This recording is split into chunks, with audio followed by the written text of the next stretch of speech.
your comments, your things that you talk about. They're really on point, and it's really been fun. I also really enjoyed looking at everybody's egg drawings. Oh, yeah, those were good. They're very cool. Some of them were very, very artistic and creative, and some of them look exactly like something I would create. So, which would be like a crooked oval. So, thanks for that. So, welcome to day one of Javits. I think day one of our face-to-face of Javits. I think Pat is going to share the PowerPoint. Uh-huh. Okay. And for those of you, I think I need to introduce everybody who maybe hasn't been introduced yet. I'm Janice, and Pat is there. We've already introduced ourselves. Dewey, were you here last time? Nope, I think I was.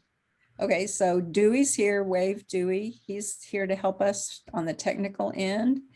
And Shayna is here to keep us all in line. She's very, she knows where stuff is and we don't.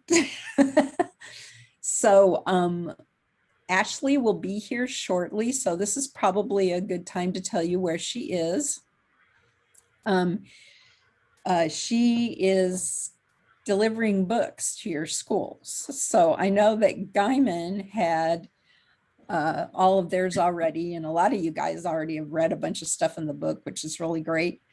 Some of you others did not get the book yet because they had some kind of a delivery problem or something. So Ashley and her colleague loaded the books in their cars, and they left sometime this morning, I don't know when, to deliver books to you guys' schools so that you can come pick them up.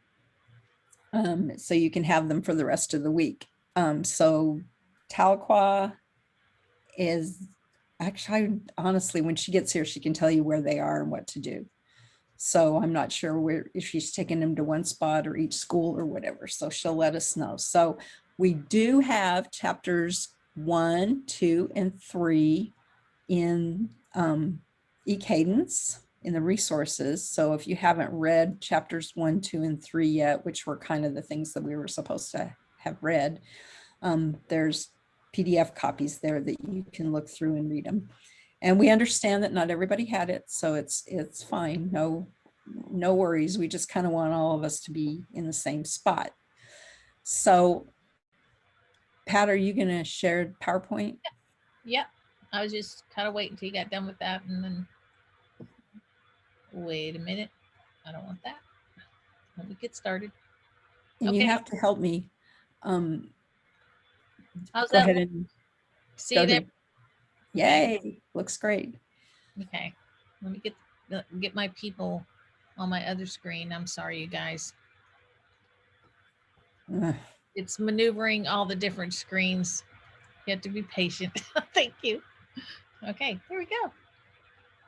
Okay. So this is the 5-day Javits Institute. We're going to do some stuff this morning to review the stuff you did last week, not a whole lot. So remember last week we talked about how people learn and the authenticity framework. And both of those things are going to be things that we just keep going back to and going back to. They're your sort of your foundational knowledge. I hope everybody's enjoying the book. We really like the book because it does talk about culturally responsive teaching, which is what we're talking about in this institute, but it also connects the brain to that, which I think makes it really fascinating. So we are glad you're here. We are going to do this kind of every day. We want you to tell us how you're feeling every day. We want you to be pumped and ready or cautious but hopeful. But if you're overwhelmed, we want to know. So every day, and if you are overwhelmed, we really want to know. So what we want you guys to do is go up to your view options on your Zoom screen. screen. It's probably at the top, but it's not always at the top. And if you click on View Options and click Annotate, you will be able to see some things that you can do. So there's one thing called Stamp. So I am going to pick a star and put a star on Overwhelmed, just so you can see it there. And I'm hoping to be the only star there. So if everybody would put oh good, nobody's overwhelmed yet. Yay, everybody's good today. Good. Cautious but hopeful. That's great. We're hoping to, we figured a lot of people would be cautious but hopeful. We were kind of hoping that people would like sort of move down into the pumped and ready screen as we go over the week. If not, we're going to have to think about what we need to do to fix that. So this is a formative assessment technique that you can use in your classroom. It's called Stoplight Stickies. And what you guys are doing is putting sticky notes up there. But in your classroom, you can have a chart like that and you can put whatever you want on it. It doesn't have to be the overwhelmed, whatever, it can be anything. And you can have kids go stick a sticky note on where they are at that point. And it's just a way of taking temperature of the room, and the kids love to do it. So we're demonstrating that strategy for formatively assessing your students. Hey, and just FYI, some of us were on Zoom a lot this last year and some of us were not. So don't feel bad if you are like, if you are overwhelmed and you're going, I don't know, where's the Zoom screen? I lost it, you know. Just really reach out to us and we'll help you find it again, because it is, I mean, it's kind of, you have to kind of maneuver a couple screens, and sometimes that's hard. Sometimes you'll lose your notebook screen or something. So just be patient with yourself too, but feel free to reach out because we're all over the place as far as using the technology. Okay, you ready, Janice? I'm as ready as I'll ever be. Okay. Uh-oh. I'm clearing. Oh, why isn't it letting me clear all drawings? Yay! There we go. I went, uh-oh. Forgot to erase. So here's our goals for today. We're going to do a little reading here and participate in a strategy for honoring students' identities and individuality, which kind of leads into our culturally relevant teaching. We like to do our professional developments by having you guys, if not participate in, then at least just try out a lesson as it would be from your student seat. So we're going to have you look real closely at a lesson that you might do with your students. It's one of the lessons from our Learn website. You're not going to do the whole lesson. We're going to let you do pieces of it like a student. And then we're also going to we'll talk you through some of the things that would happen in the lesson if we had a lot of time, which we obviously don't. And then we're going to have you analyze that lesson for its components of authenticity. So you guys learned about the components of authenticity in your pre-work.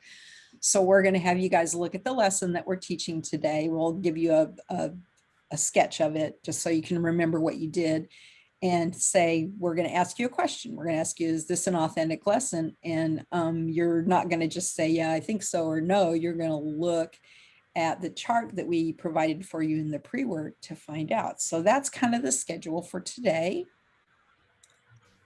Before we do that, this is kind of how we're going to work it. We're going to do a quick overview and recap. And then we're going to introduce you to the shared drive where your notebook for this workshop is. And then we have our 3 lessons. We're going to read the book called The Name Jar, do the anchor lesson, and then look at the authenticity reflection tool, and then talk to you a little bit about what you're going to be doing after you leave here for your independent work. So Pat, just jump in when I say something wrong here. What we need for you guys to do, we're going to put this link in the chat. And we need for you to go to this website, and what you're going to find is a shared drive. And the shared drive will have a bunch of folders in it. And do we think we want to open that? Let them look at it? Yeah. And hopefully you'll find one with your name on it unless we messed up. And if we did, it's okay because we can make you one. So this shared drive is a drive that everybody, all of you all have access to. And so you can stick stuff in here. It's like where you can store some stuff for this workshop. So it becomes your folder. If you want to put stuff in there, don't put anything private because everybody else can get into everybody else's folder. So you would open up a folder, and Pat, can you open up the one that says new person? Yeah. Or new participant? That way we won't be in anybody else's folder. Well, just a second.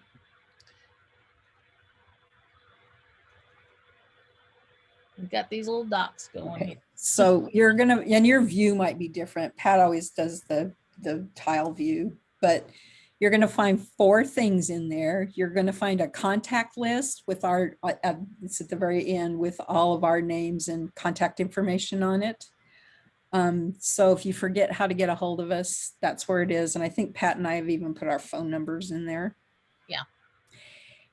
You're going to find the 5E lesson framework and authenticity framework readings that you guys read last week, because we're going to refer back to them quite a bit over the course of this week. Actually, haven't got the first one yet. Tammy doesn't see a folder for her. So this is going to be your folder, Tammy. We're going to put your name out. We couldn't remember. We knew there was one person. We have 2. Dewey's making y'all folders. We tried to remember everybody's name, but we had added some. So the other thing that you're going to see in that folder is,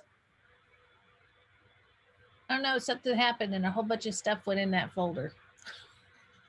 So it duplicated it. did you do that? I don't know. He's making copies for us so we can have those new people in there. Yeah, I'm just making everyone who didn't have one a copy.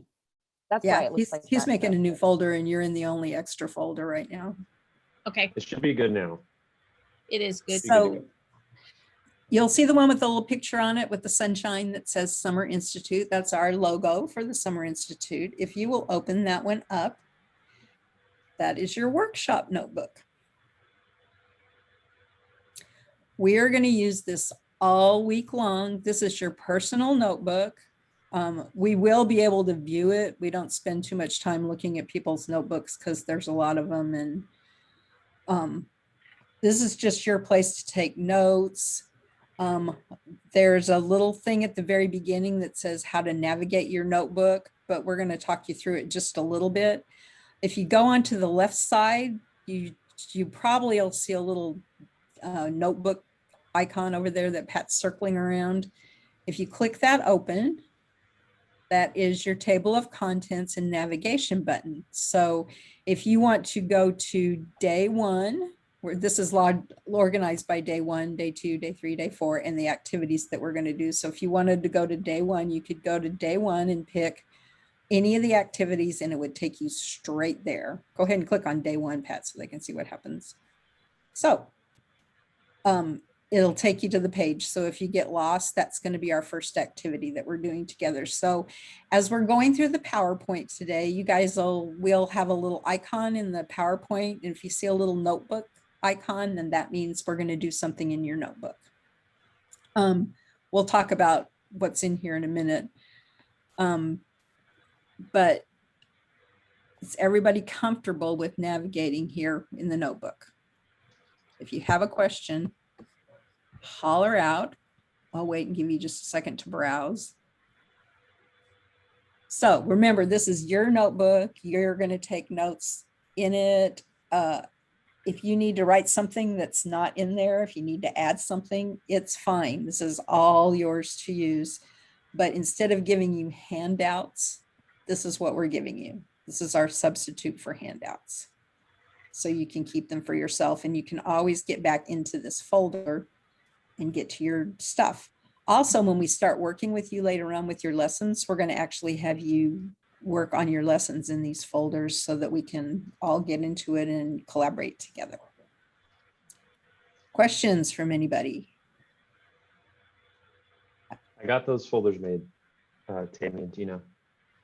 So let me know if you can't get into those. Okay, Pat, let's roll on back.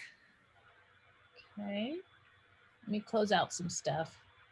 Sometimes I get too much open, you guys, and then I have internet issues. We don't want that. Okay, so here we go. So we're going to do a activity, just a brief activity to talk about how, just think about authenticity framework that we looked at last week and the information you guys learned about how people learn. We're going to take those two things and we're going to see how they compare, how do they make connections? And we're going to do that with just a real simple activity, but you guys are going to do this in breakout groups. So in just a minute, everybody cross your fingers. This is our first breakout group attempt. Okay, wait a minute. I want to, a couple of you, I'm not sure, these hearts keep appearing. If you are still using your annotation tools, if you will go over to the and click on the mouse, the cursor button, you won't be putting those little hearts up anymore. You have to I thought it was great. I thought they were telling me they liked it. Well, maybe they were. I'm sorry. I thought No, you're welcome to put hearts on anything you want. Just if you think you're Hey, there's no accidentally- fun here. There's no fun having it. I know. It's all good. So we're going to put you guys in two breakout groups. Or three breakout groups, sorry. And basically the breakout groups are going to be Shawnee, Tahlequah, and Guyman. So in a minute, when we send you there, which we aren't yet, that's where you're going to end up. You're going to end up in a group with your compadres from your district. So what we're going to have you do is we're going to have you go to a Jamboard. I don't know how many of you guys have used a Jamboard before, but we use them a lot around here because they're quick and easy. So on the next slide, you're going to see a Jamboard. Or sorry, you won't see the Jamboard yet. You're going to see a list of things. And Dewey has put a link to the Jamboard into the chat. Please don't go there yet. I'm going to give you the instructions to this activity. And you guys, it's not hard, I promise. Everybody has access to this same Jamboard. So what we want you to do here is we want you to, I think Pat's going to demonstrate maybe. When you open it up, you're going to take the pen tool and you're going to draw a line between things that you think go together. So if you think construction of knowledge and that good line go together, draw a line. And if you didn't mean to draw a line, you can erase it, which Pat's going to do because we're just making these up as we go. You can't clear it, Pat, can you? I think you can just erase it. There's a back button as well at the top that will undo. Okay, back button will be better because other people. So here's the thing. Everybody is in this same Jamboard, right? No, they're not. No, Sorry. Did we put names on these? no, I did not put names. So there's a Jamboard Forgot. each person, or I mean each group. So we could go to let's go back. Let me see a minute. We can just do it quick. Shawnee, Guyman, and Tahlequah. Let's have Shawnee do page 1, and then Guyman, if you look up here, you can slip pages. So Guyman's going to work on page 2, and then the third Jamboard will be Tahlequah. And then there's a couple extra pages. I just made them because I didn't know how big the groups were going to be.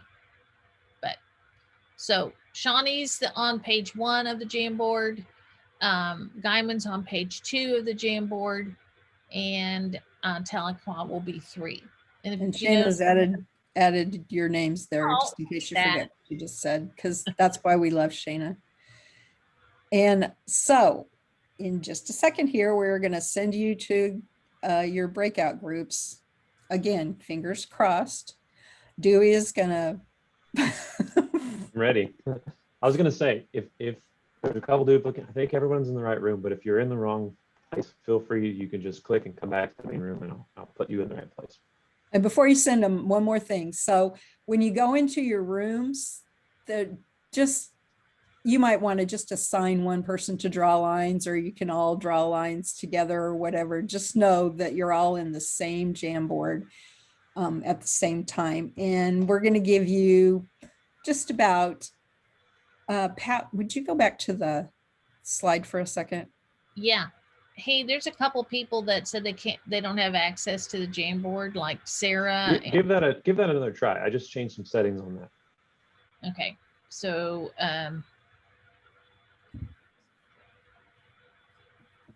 Did that work out? Okay, good. Yeah, let me know if you can't get into that Jamboard for sure. okay.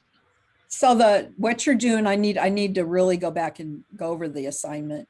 So on the left side, there are components of the construction of knowledge, components of authenticity, construction of knowledge, disciplined inquiry, real world connections, and student-centered learning. And then on the other side, there are those research statements that we shared with you when we did How People Learn, things about how people learn, big ideas from the research. So your idea is to connect the blue boxes to the green boxes. And yes, you can connect more than one.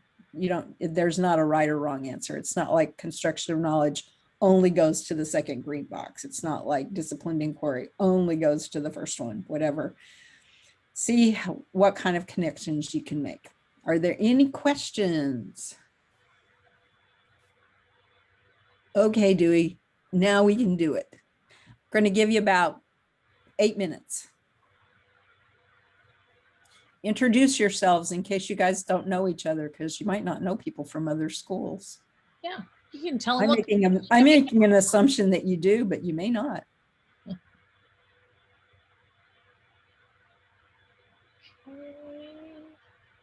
Almost. Not everybody. They're going.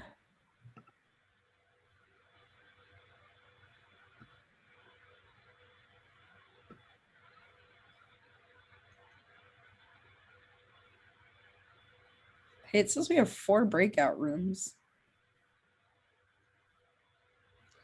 It's all right. Okay, I'm going to go in and see. Hi, say hi to everybody. If I can remember how to do this. How do I go to a breakout room? Okay, let's see. There's some people who are still here. They may just not have clicked join. Click join. So- If you see a little pop-up box on, it could be. The one that says Guyman, that's their screen. Hi, Ashley. We're all going to breakout groups. I just Tell them delivered you books want to those. Shawnee people. So I'm still driving the car, but you put me wherever you need me. So. Okay, no, we are fine. We're just staying in this room. Earl, are you having trouble?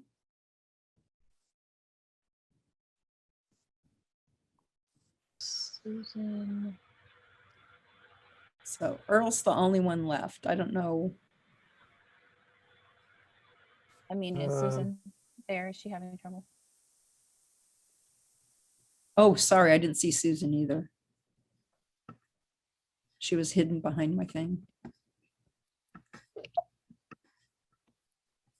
Feel free to unmute and we can talk you through it. Right now, we can't hear you though, because you're muted. All right, Oh. found it. There he goes. Hey, you guys, how do I go to Susan? Can you hear us? Or maybe she's not even there.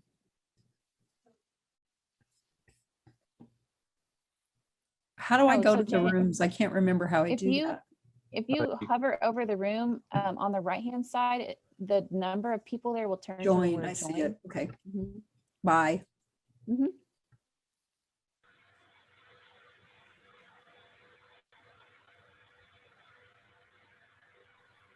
You, she's gonna hit all of them probably. It looks like Susan figured it out too.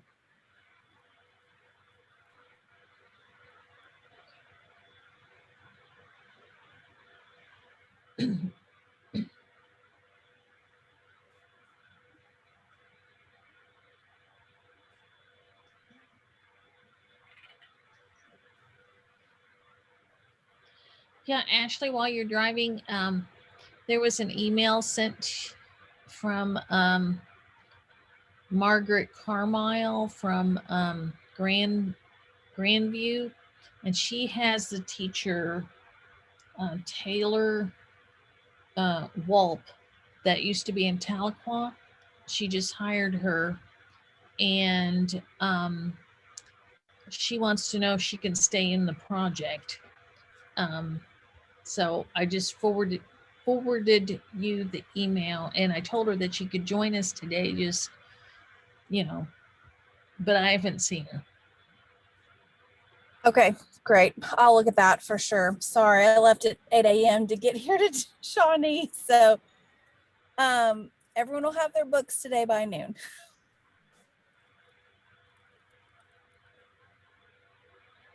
So thank you for that update. I appreciate it. So I'm going to go ahead and drive back then, and I'll have you all on. So I'll be listening. So, and then it'll only take me an hour to get home, and then I'll be a little bit more Okay, be safe. able to participate. But thank you guys. Appreciate it. So.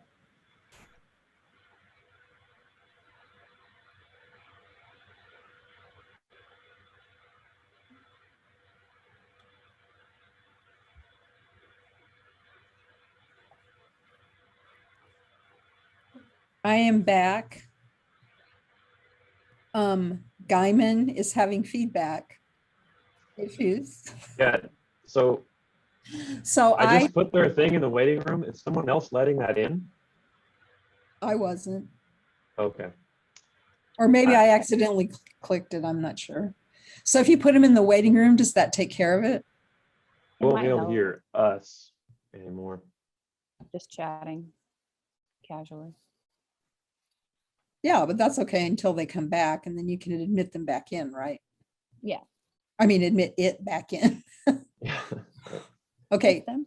Dewey, do you have the ability to go to other rooms? Yeah. Why don't you go in and to Guyman real quick and tell him that's what you did? Okay. Janice, when they come back, do you want me to show the actual jam boards on the big Yeah, screen? that'd be great.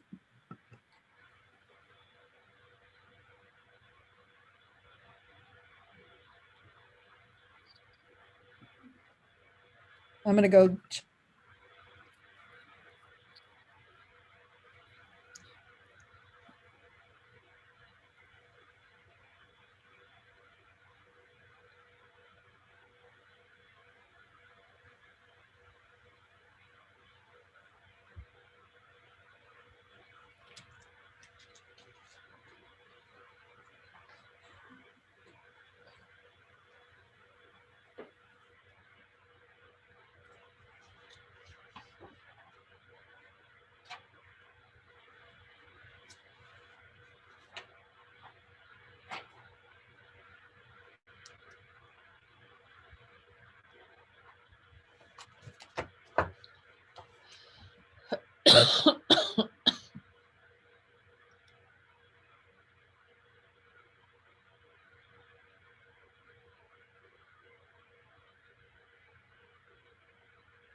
Janice, you're muted. Are you talking I to always us? forget it mutes me when I come back in. They There we doing go. okay? Yeah. Yay. They jumped all over it, and Bo was like, his wife was there, and she was like, He's like, turn down the sound. And she's like, I am. They're having a little domestic thing going on right there in front of everybody. Okay, I'm gonna go check the last one.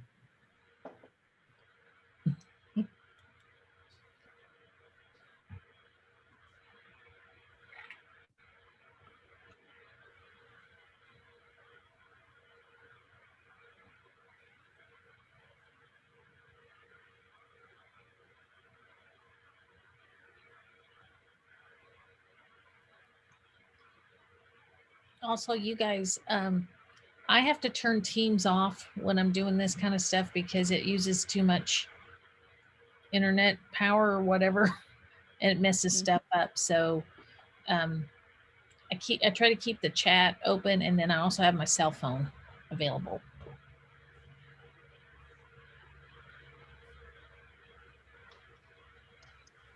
Sounds good.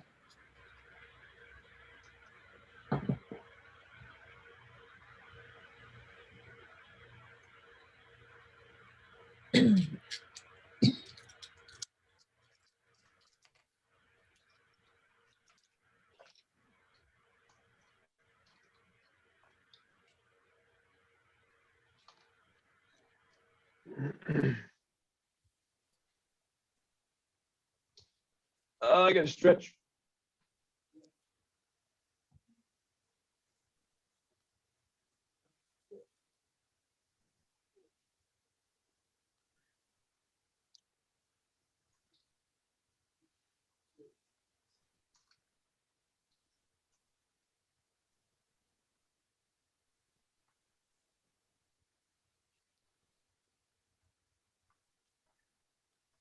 I took screenshots of all the participants, as well as of your red, yellow, green screen before you cleared it, so you could see if it changes.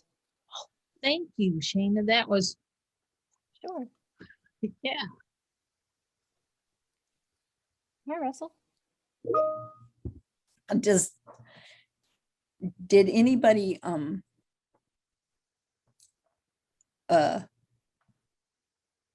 time this? I did Hey, not. we left our room because we thought maybe we should leave when we were done. Is that That's okay? fine. Fine. Yeah. Okay. We were not real sure. Can I ask a question while we're waiting for? You bet. So I was talking to our gifted and talented person, Jenny Jasper, Mhm. and she wasn't sure. So I told her I'd ask, and you guys may not know either. Like, in order for us to get paid, are they just going to mail us a check to our address? What I know, and did we lose Ashley? Oh, there she is. Ashley might be around. She's in her car. Ashley, are you there? Yes, can you hear me? Yes, we can. Can you answer? Did you hear her question and can you answer it? I did, yes. So if you have filled out a vendor payee form, then we will run it through OMES and it will be direct deposited into your account. So we're going directly to our Summer Institute participants rather than the district paying you and us reimbursing the district, if that makes sense. Okay, how are you direct depositing it?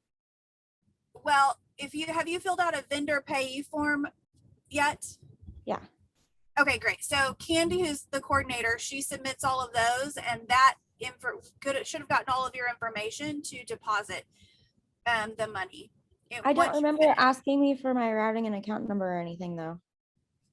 Yeah, I'd only asked for our mailing address. I already had a vendor pay form set up, a vendor pay account set up from some other work I did. And the first time I had to fill the stuff out, it asked for the routing number and the bank, and it was like a mess. You had to go to the bank and get them to sign off. But this time when we redid it, it didn't ask for all of that. It just had you fill out the other information. You didn't have to give any of your banking information. So just FYI. Okay, well, that's Kinda great to creepy. know. That's good to know for me because she handles all that. And when I asked her, because someone had asked in her last meeting, is it direct deposit or like mailed as a check? So when I asked her, she said it's direct deposit. I was like, okay, well, I'll let them know. So, but if they didn't get the routing information, how would they direct deposit it? So I'm meeting with her today at 1 and I will find that out for sure. But if there's anybody who hasn't submitted the vendor pay information, we need to get that. I need to get that to them today so they can get it back to me. Hey, I have So we- still not received any information on that yet. Okay. So, sorry, I'm driving, so I can't see who's talking to me. But can someone put my email address in the chat box? It's ashley.moore@sde.ok.gov. And if you'll just send me a quick email as soon as I get home in the next 45 minutes, I will have Candy send those out today. So you'll receive one today. If you haven't, you can just let me know, hey, I haven't gotten that yet. I've got a few people I knew Okay. who need those. And we'll get those sent to you today. And if you can get them back to us tomorrow, about 2 to 3 days to process them, but then we'll get going on it. So Okay. I hope that's Coincident- helpful and answers your question. And coincidentally, Sorry, I'm also, driving. Shawnee people. Sorry. well, and also last time when I did I- work and had to fill all that out, it was weird because after we filled it all out, they still just sent us a hard check. So it Oh, was, really? yeah, so it just was kind of odd. That is odd. Yeah. I'm sorry I wasn't here for the last Summer Institute to know kind of how that was done. So I will find out more information from Candy because she's the one who handles all of that. She's done it before. So I'll find out for sure and get that to you, get information to you. So for those of you who just got back, we were talking to Ashley, who has arrived, sort of. She's in her car driving back to work, I think, right? Because she has just been to Shawnee delivering books. Ashley, did you deliver them to all the same place or did you take them to the different schools? Yes. So Shawnee, all of your last books are with April and at the board building. So Uh-oh, we lost her. That's because she's getting closer to Stillwater, you know? Yeah, Sick. Got the little thing. Anyway, she'll be back in a little bit and we'll get that. So Sorry. Sorry, could you hear me or no? Yeah, we can now. Okay, sorry. Shawnee people, yes, your books are with April at the board building, so you can pick those up today. And Tahlequah people, your books are being delivered at 11:30 today, so you can go get your books after that, and hopefully everyone will have their books. So yay! Great. So the other thing she was talking about just a second ago was that somebody had a question about how they were going to get paid. And if you haven't filled out the form for that, what did you call it, Ashley? Vendor form. The vendor form. If you haven't done that yet, you definitely need to do that. And she was going to check. It's supposed to be a direct deposit, but she was going to double check and see how that works because some people didn't remember putting in their information about their accounts. So, and they do have your address, so it's possible for them to mail you a check, but you are not getting paid through your school. You're getting paid from OSD directly. Did I get that right, Ashley? Yes, that's correct. Thank you. And if you haven't received a vendor pay form, like you haven't submitted one and need to, if you could email me today, I'll get that going and we'll email you a form so we can get that process started. So that way, when it's time to pay you, it's hopefully quick and painless. So thank you, Janice. Got it. Everybody cross your fingers. And welcome, Ashley. We're glad to have you. We'll Thank see. you. I won't be tardy any other day. I apologize, but I want to get those books to Shawnee. So It was for a good cause. it was that's right, and related to the workshop. So So Pat has pulled up the Jamboard. Isn't that pretty cool, you guys? You can actually just all go sit there, work on that. And now we pull it back up and we can see what everybody did. So I will tell you off the bat, there is no right or wrong answer to any of these questions. This is what Shawnee had. Shawnee, it looks like, put construction of knowledge in several different places. Disciplined inquiry went to the learner centered at the bottom. I've got to do something here because with my screen because I can't see anything. I'm blind. There. So if we look at the next one, you notice that Gaiman has similar lines, but not perfectly similar. I love this one that goes up and crosses over to the bottom. That's awesome. So there are all kinds of connections, right? And if we go on and look at Tahlequah's, they had some different connections, but you'll notice they have things that go from one to the other. We're going to sit here and analyze it. That's not the point of this activity. There's 2 points of this activity. Point number 1 is that, and this is the main point, there are all kinds of connections, y'all. It's not just the construction of knowledge talks about memory and learning and encoding. Thank you, Pat. It is all, it's not that disciplined inquiry is only about creating knowledge. It could also be about developing your own unique set of knowledge. So the idea here is we don't want everybody to memorize the components of authenticity specifically. That's not the deal. You're not learning the structure of authenticity.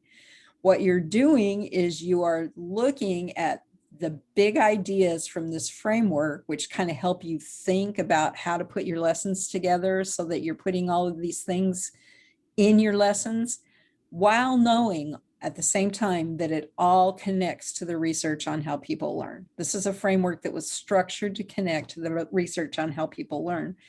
So I know that we didn't get to be with you in your journey for the pre-work days, other than just getting to look at your great posts and everything. But we just want you to know that we focus on this framework, not because we're going to give you a test exactly on where stuff goes, but because we want you guys to see that thinking about it this way actually helps you make lessons that are structured to help match what we know about how people learn. Okay, Pat, on to the next. That one that Pat was just showing, by the way, was just one that we randomly put together too, that we thought too. And you'll notice that they're all, you know, slightly different. Yeah, looks very similar to the ones that you did. Oh, I forgot to tell you the second reason we did it. The second reason we did it was because that we wanted you guys to do some elaboration. We wanted you guys to actually think about the components of authenticity and the things that you learned. So that's one more way of having you pull what you learned out of your prior knowledge, manipulate it in your working memory, and then put it back in a slightly bigger structure that goes together. So that's actually what we mean when we talk about elaboration of knowledge in the information processing model.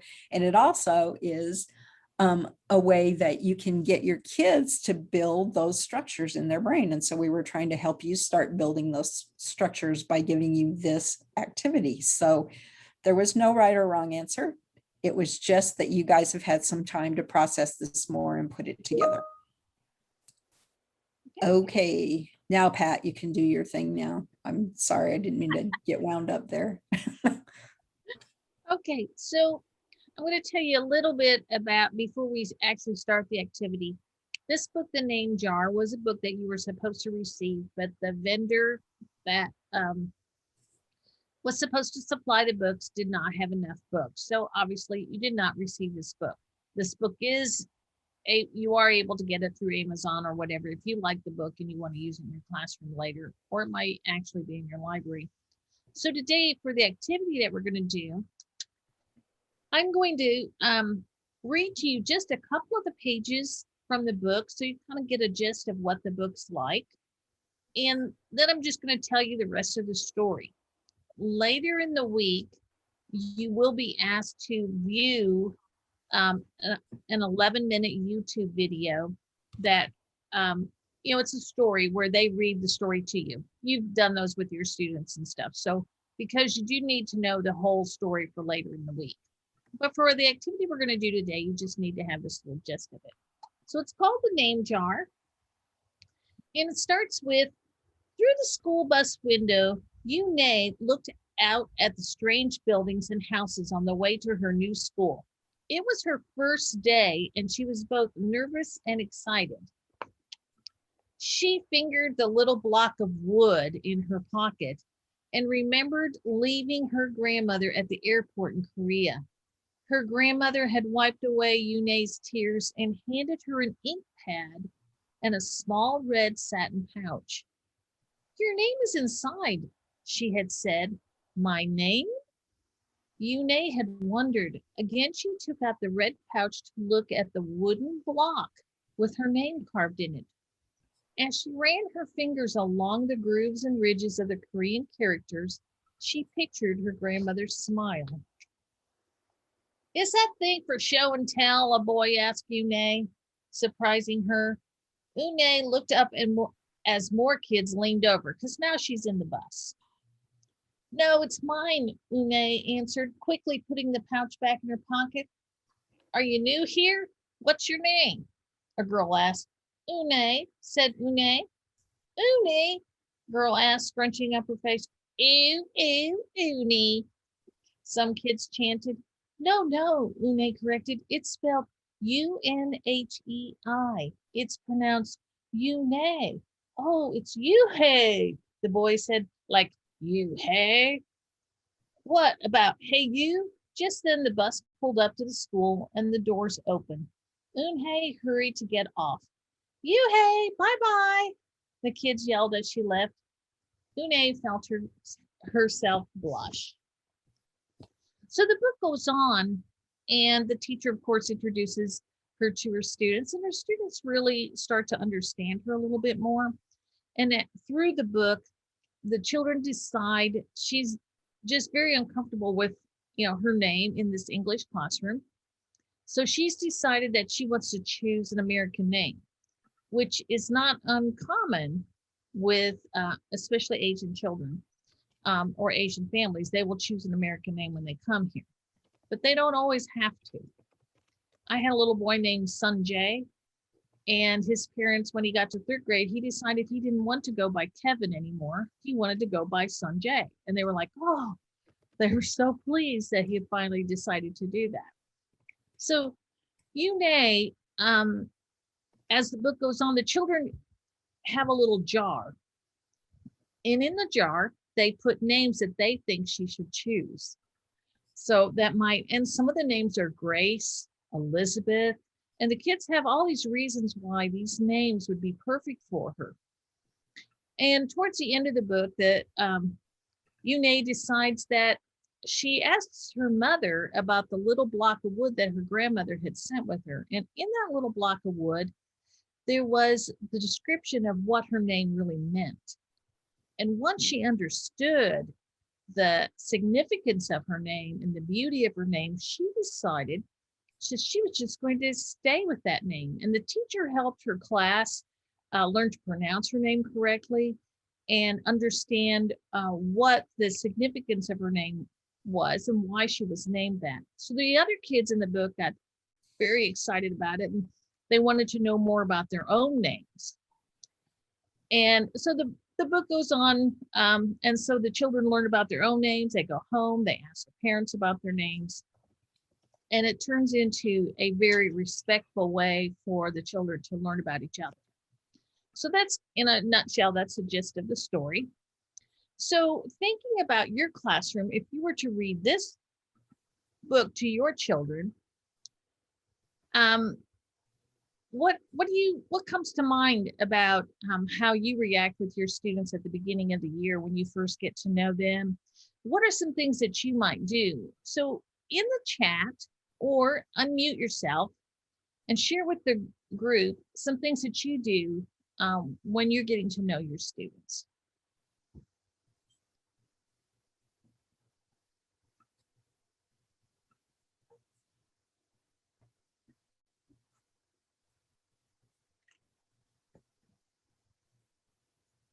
Anybody? I don't see anything in the chat yet. But I see some people working on putting things in the chat.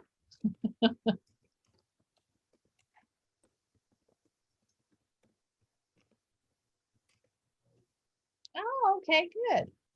Missy says she makes a word search with all the names.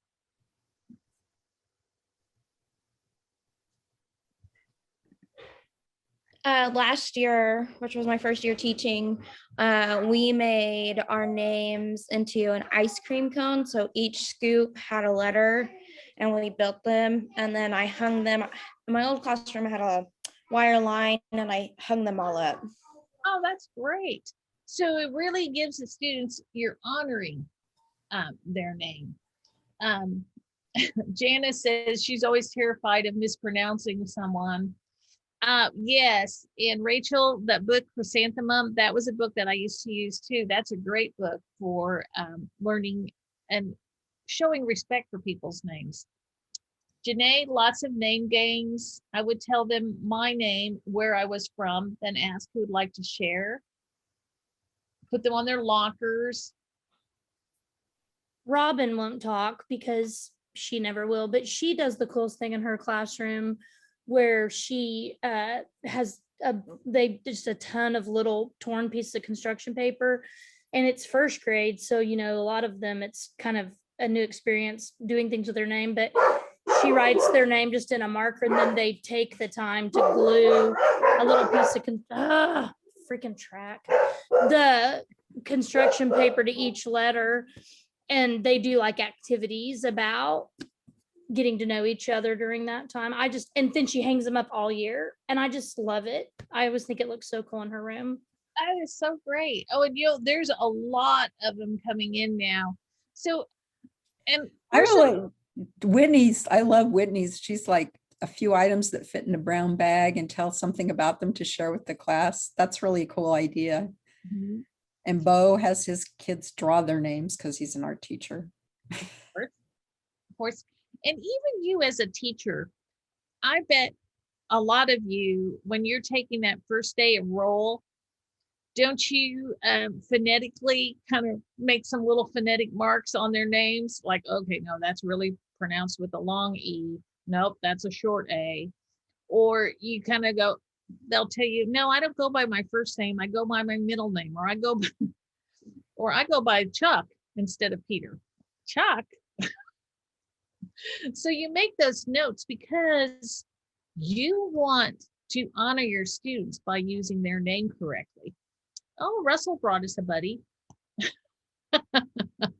We've got, like, from other people, we've got an all about me paper, and somebody who's I can't remember who it is. Camille said that she has small groups, so she just asks them.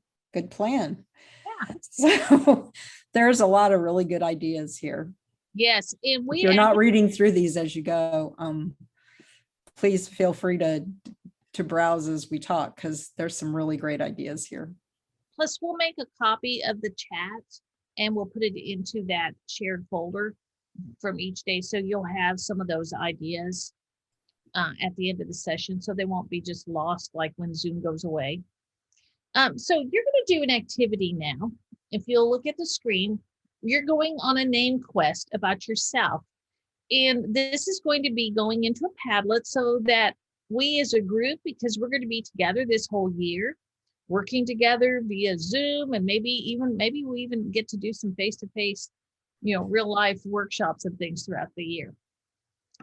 There are 2 websites that I have posted, and that when you go into your notebook, they are live links that you can go to.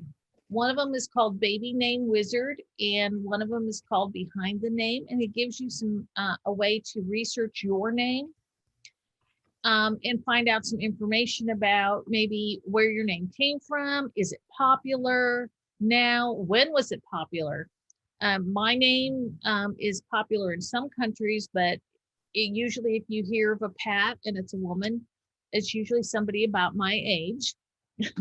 I don't see any new little Pats coming up recently, but I see lots of Emmas and Adelyns. So some names go through, cycles. So what you're going to do, and we're going to give you 15 minutes in a few minutes, you're going to go to a Padlet link.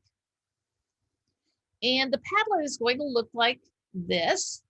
Janice and I both have already done ours. So you will do some research, and there's a place in your notebook to keep track of your notes. Then when you go to the Padlet, you will, down here, there's a little plus sign. You'll click on the plus sign and makes you a little box. You'll put your name. You'll write or copy and paste what you put in your notebook. You'll put it in there. There's a little camera there that you can take your picture, or you can upload a picture of yourself. And then once you're finished with yours, feel free to cruise and find out some other things about your colleagues that you're going to be working with. And this Padlet will be available all year long for us to go back and you go, wait a minute, I just talked to that teacher via email. I can't remember what she looked like. You can go back to the Padlet and see her picture or his picture and find out a little bit and go, oh yeah, I remember him now. So this will be also a way to find out some new things about your colleagues. So back to, you're going to have about 15 minutes to do this. So first of all, before I set the timer, I'd like everybody to, in the chat, I want you to go into the Padlet and make sure you can get into the Padlet. If you can't, please let us know.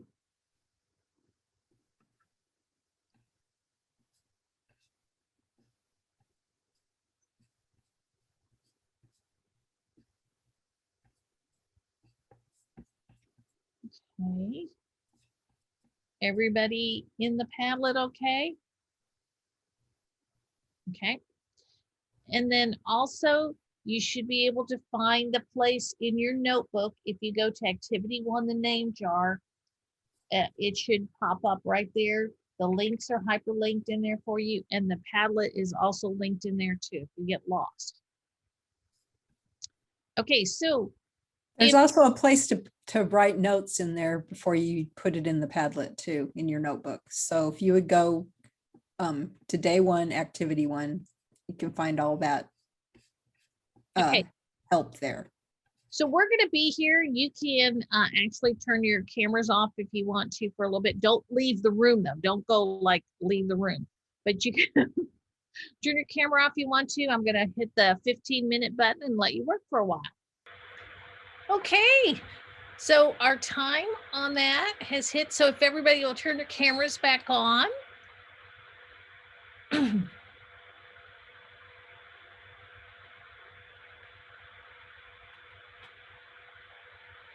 I don't know about you, but I was having a great time reading everybody's posts. So thinking about this, what struck your fancy? What did you enjoy about doing this activity?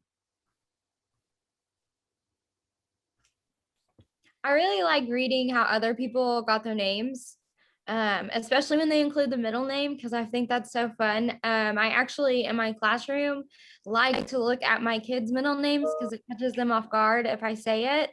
I've always kind of been like that. Like, I want to know your full name, get the whole gist of it. So I also love the people that are like, my mom wanted to name me this, but my dad liked this better. And the dad won because I named both my children and my husband's still a little bitter about it. Okay, anybody else? Thank you, Sarah. That's my favorite part too, seeing how parents name their kids. It made me want to get to know you more. I mean, I was like, oh my gosh. I just found it fascinating. Anybody else? I liked it when the people put their pictures with their names because it helped me to figure out what names went with who. And for the beginning of the year, I think that that'd be a really great bulletin board idea, just to have that so that we can get to know each other better. Mm-hmm. And I know you're all at different grade levels, but could you use this or a form of this activity in your classroom?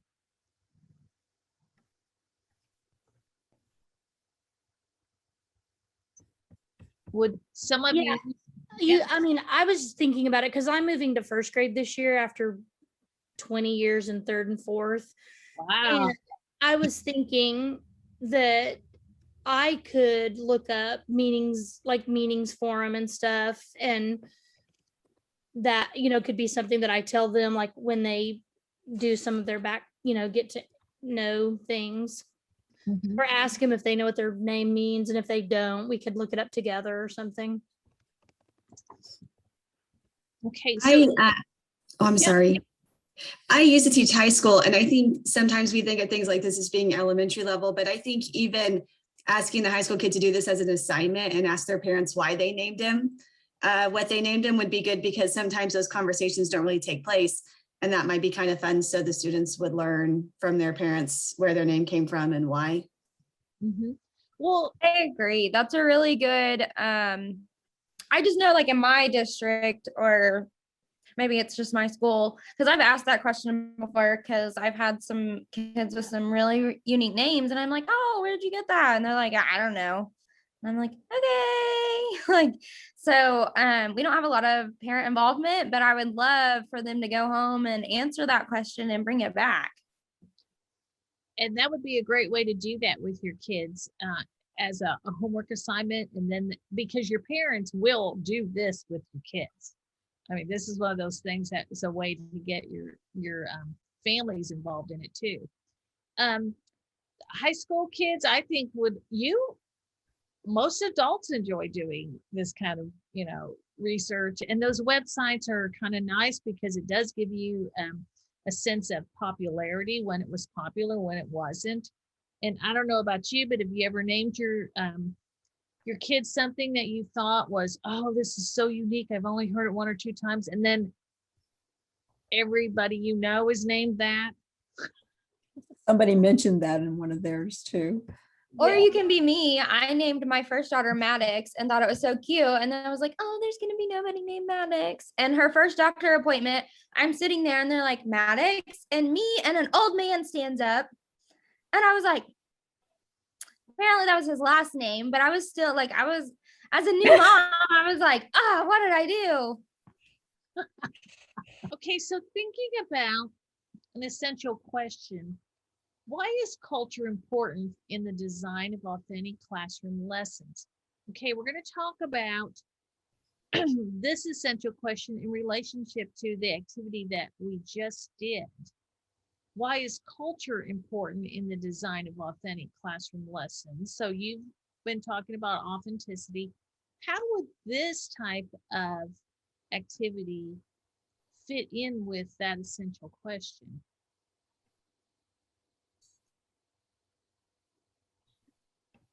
Well, I know that names can be different in different regions as far as what they mean. Like I was raised in a very much Baptist Christian home, and my name is Hebrew. So I knew from the day that I can remember that my name means princess.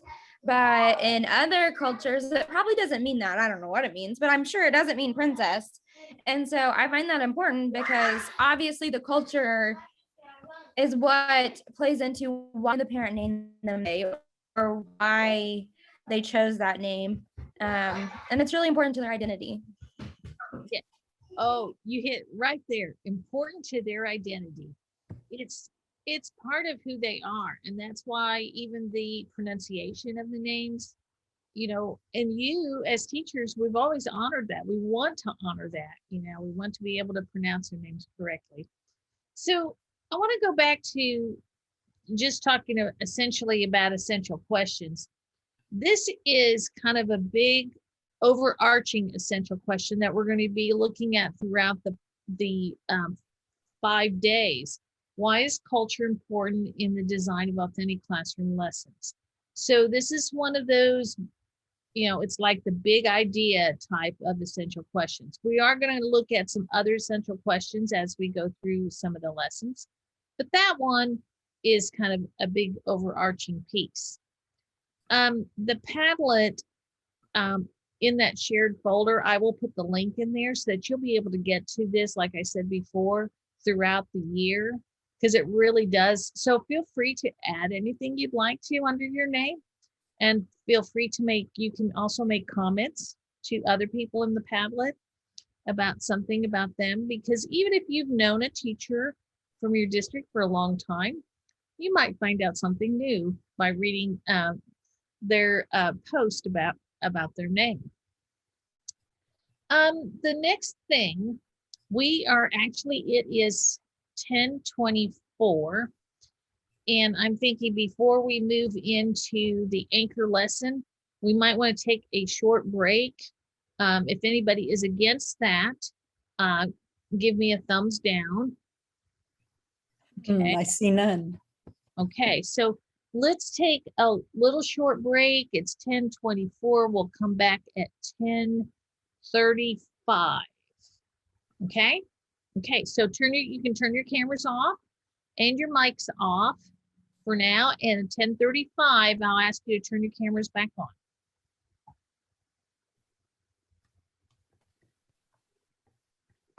Hey, Pat, I moved the break slide up there, but I didn't think that you would have to have refreshed to get the break slide up. So Yeah. Okay, good. Let me stop sharing for a minute.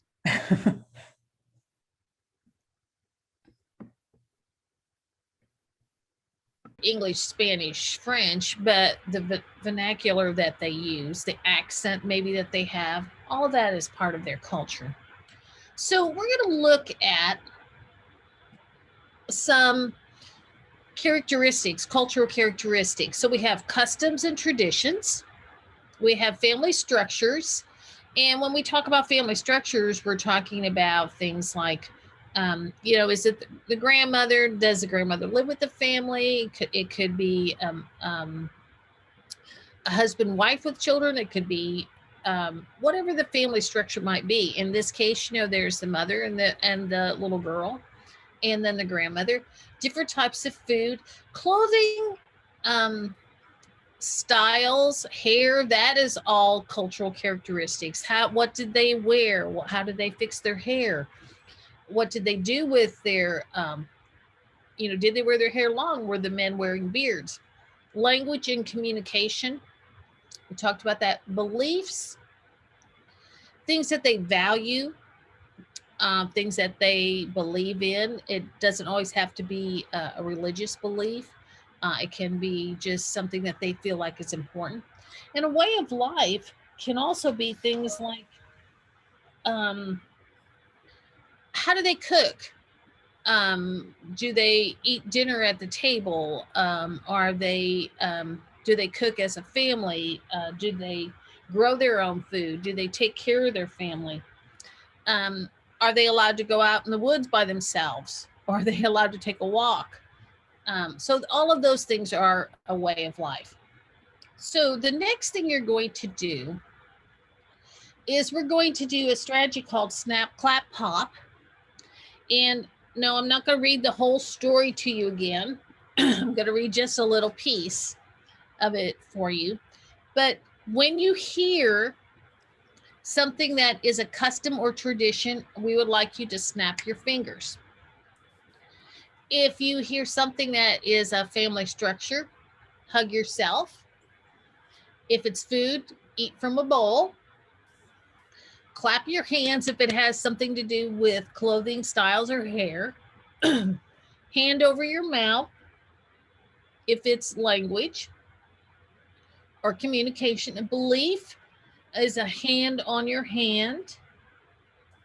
And then make a heart with your hands if it is a way of life. Okay, are you ready? So you should be able to see that, and I'm going to read just a few parts of the story.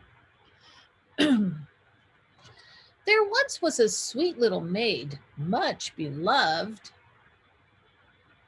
Well, I see some hands over mouth because that is language. Do we say a sweet little maid, much beloved? So that's a culture. That's a piece of their culture. Much beloved by everybody. but most of all by her grandmother. Grandmother, what do I see here? Oh, yes, I see family structures, who never knew how to make enough of her. That's culture. Once she sent her a little red hood of red velvet. Ah, I see clapping hands because that's clothing. And it was very becoming to her, and she never wore anything else. People called her Little Red Riding Hood. One day her mother said to her, "Come, Little Red Riding Hood, here's some cakes and a flask of wine for you to take to grandmother." That's a could be a tradition or could be family structure. She is weak and ill, and they will do her good. Okay, that's either this one, or I see some hand on hand because it's a belief that those things could make her well. Make haste and start before it grows hot, and walk properly and nice. So I see some hearts. It's a way of life because you have to walk properly, you have to walk nice. And when you go into her room, don't forget to say good morning instead of staring about you. So I see hands over mouth. I saw some snapping for customs and traditions. Okay, that's all we're going to do on this. Now, with your students, you might go through different parts of it, but did this help you see how that culture was intertwined into the story? How this is all the culture of Little Red Riding Hood was right there, all those characteristics. Okay, now we're back into teacher mode real quick here. An alternative strategy would be to do this and to use a highlighting technique. And in your notebook, if you'll scroll down to the highlighting, this is something that you could do with your students, where especially third, fourth, or fifth graders, they could highlight the differences in the characteristics. So, but Hey, Pat, before you go on, this is where I was going to break in. So if you guys will notice on the PowerPoint, I think we talked about this a little bit, but this is like a code for you. So if you see that little notebook there, and where it says the name of the activity, activity 2, highlighting alternative, if you get lost and don't know where to go, but you see a little notebook up there, get your notebook open, and that's where we are. And so there's, every time we do an activity in the notebook, you'll see one of these things, and it's with an anchor lesson. So we're at the bottom. So sorry, Pat, I just wanted to make sure. No, that's okay. So if you were, let's take a look at these cultural elements for just a few minutes. Which ones were easy to see right away? Yeah, the food. Clothing. The clothing. I mean, who wears a Red Riding Hood? Food, language, the language, yeah. Because even I was struggling as I was reading it. I kept wanting to put in some different words. Family structure was fairly easy to see. Which ones did you think were more difficult to listen to or to find within the story? Beliefs. Yeah, because those are kind of hidden in there. And so you're really not sure, okay, which ones were beliefs, which ones maybe were a way of life. So those are the kind of things that this is a discussion that you'd have right with your students about different ways of culture. So this story actually was written in 1812 by, I think, Perrault. Yes. And so what do you think the moral of this Brothers Grimm's Red Riding Hood story was? Does anybody have an idea? Because usually they always had some kind of a moral in there. Oh, Rachel said it was mind your mother. Camille, a cautionary tale. Don't talk to strangers.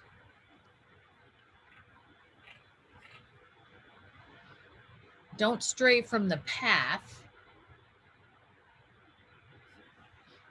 Okay, was it common back then to obey your adults? Because what did the mother said to go straight to grandmother's house, and did she do that? No, she didn't do that. Be careful in the woods. In those days, they were very dangerous. So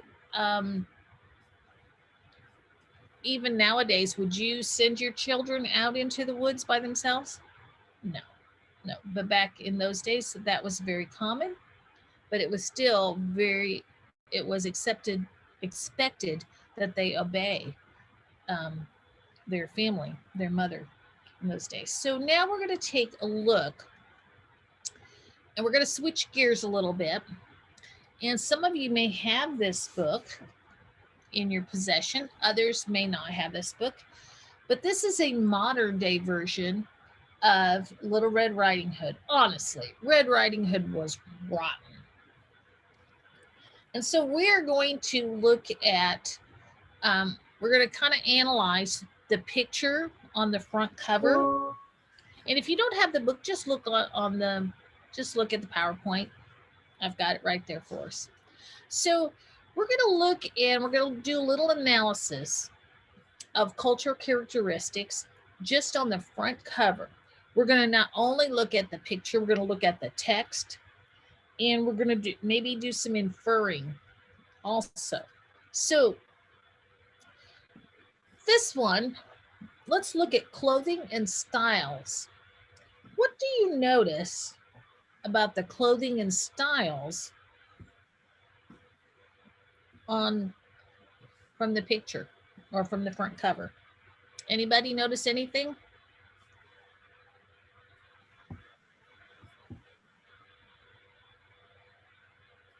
European, Yes, they have got, high priced. yeah, well, oh, look at that. This Little Red Riding Hood has a very fancy full-length dresses. Poofy underskirt. Yeah, this Red Riding Hood seems very much more mature. I mean, look at the makeup on her. Suggestive facial features. Indeed. Indeed. Place type clothing. Oh, yes. So definitely wore one of those underskirt things to poof up the top, because nobody quite looks quite like that. Red lipstick.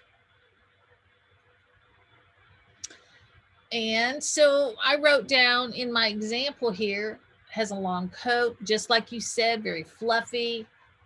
Red Riding Hood definitely took good care of herself.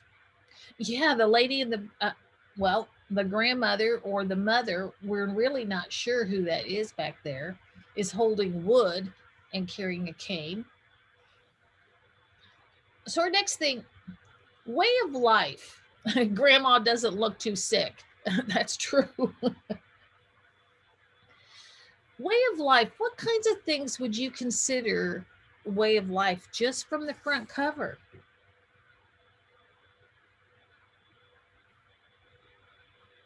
Backwoods country. Okay. Is it okay to go out in the woods? What's expected of the women?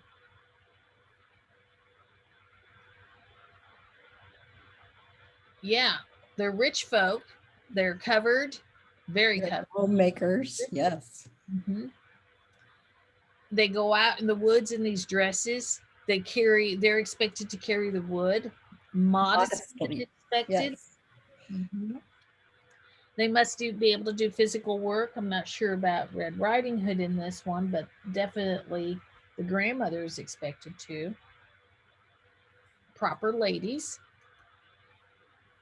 Okay, how about beliefs? Oh, looks like the elder is taking care of the young. Maybe Red may be a bit spoiled. I You believe think? that, definitely. How about a belief? Just from the front cover.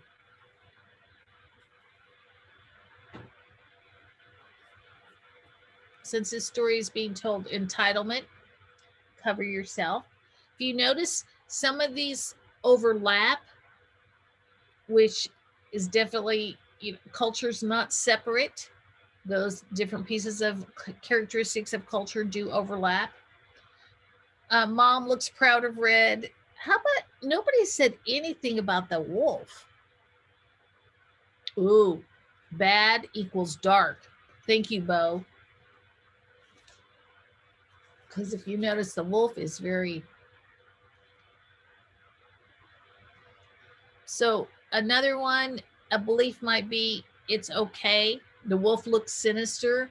Evil lurks in the woods. Yes. Okay, it's okay to go out where wild animals are. And the title itself, yeah, little girl is playing on emotions. The title itself tells you that maybe Red Riding Hood's not so sweet. Okay, so the next thing you're going to do, you are actually going to analyze. We're going to do, it's kind of a jigsaw. You're going to go into a slide deck, and we have you separated into groups. There's Guyman Group 1 and 2, Shawnee 1 and 2, and Tahlequah 1 and 2. And what you're going to do is you're actually going to analyze certain pages. So Guyman's going to be working on pages 3 and 4, 5, and 6, 7. Okay, they're going to do the cult just like what we did. Just like what we did here. You're going to see the slides are going to look something like this. You're going to find the cultural element, and then you're going to give some examples of it. Let me go to, let's see. Okay. You'll notice the notebook there, so you're going to need to go to activity 3 in your notebook too. Thank you. Activity 3 gives you a kind of a template to work from if you'd like to use that to work from. The directions are in there. There's a link in there to the Google Slides, plus we'll put one in the chat also. This is actually on the screen. You're looking at what the slide deck looks like. And so gives you a list of the characteristics again. This is the page that we did together. And so this is the page. So Guyman Group 1, and if you'll notice, all the pages have the group on it. So if you forget what page you're supposed to do, you can just look through here. So this is Guyman 1 again, 4 and 5, but they're not always in order. Like Guyman just happens to be doing pages, the first 4. If you go down, Shawnee is doing group 2, pages 12 and 13, but then Shawnee might not be doing the next one. So you need to kind of skip around a little bit. I'm going to go back and go to the next slide so you can see who is actually in your groups. So group 1, when you get in there, is going to be Earl, Jackie, Noah, Bo, and Tammy. And Guyman Group 2, and when Dewey puts you into your breakout groups, these will be the groups that you're going to be working in. We hope. Everybody cross your fingers. Okay. For Dewey. It looks right. So one of the things that you'll want to do, and I want to just tell you this before we put you in the breakout groups, is you'll want to pick one person that will be your spokesperson. And because they're going to describe a characteristic that was meaningful and talk a little bit about what you guys did on your pages as we go through the pages. So you can choose a spokesperson for each of your pages, or just have one spokesperson. Okay. And I'm going to go back to that one. I think you have about 15 minutes to go into the breakout rooms. So Shane has put the group work slides into the chat, so you can open those up, or you can always go into your notebook. I think we're ready. Any questions before we? Okay, I think they're good to go. Okay, Dewey, send them off. into breakout cyberspace. All right, you should be able to join.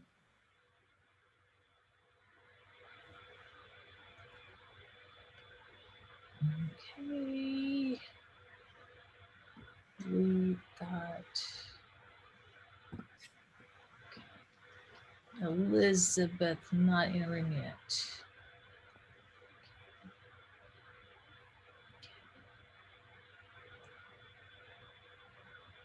Elizabeth, are you with us? Can you hear us? She might not be there. That might be, I don't know. She could have like stepped away for a minute. Sure. Yeah. Well, the camera's still on. Well, but she looks frozen. That's true. She might be frozen. Okay. I'm trying to hurry a little bit. Yeah, we're Can not. we, We're going to be. just check in with each group, make sure everyone's finding the stuff they need on the notebook or? Yeah. Do we want to split up and check? Okay. Sure. I can, I was gonna let Well- you know when we came back from break, it took me about 10 minutes to realize it wasn't recording. So Oh, we lost, see, yeah, my bad. I forgot as well. crud. A little bit of in there, but not too bad. I'll jump in with Tahlequah. Okay, I'll go into Guyman. Oh, there goes Elizabeth. Good.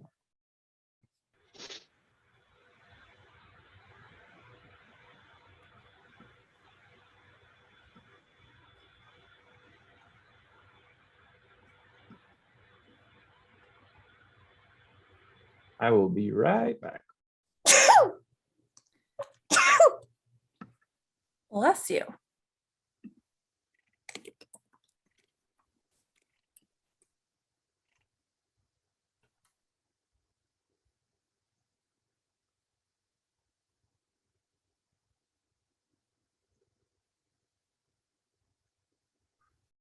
Everything going okay, Pat?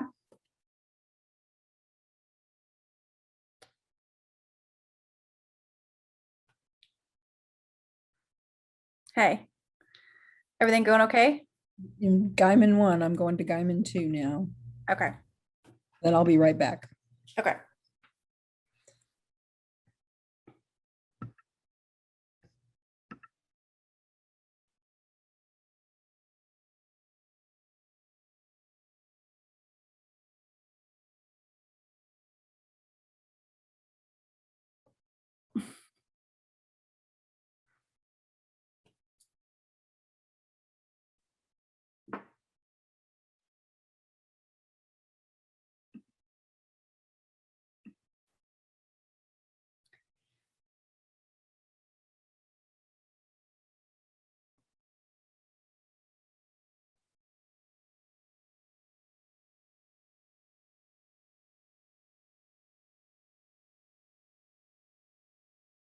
I always forget to unmute myself.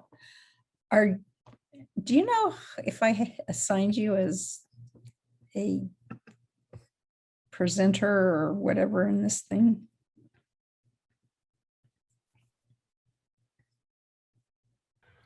Hang on, let me look at you. I have no idea what you're talking about.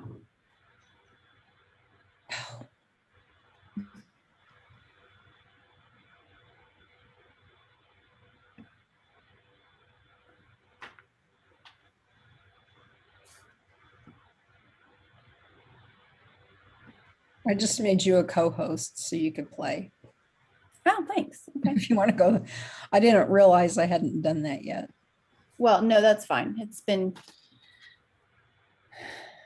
crazy, so. Yeah, so co-hosts are you, Dewey, Pat, Shana, and me. We have lots of co-hosts. So how was your trip? Good.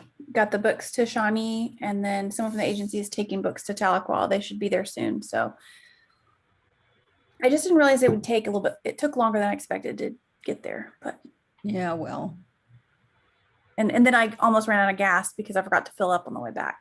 I got to listening and I did, my gas light came on and I was like,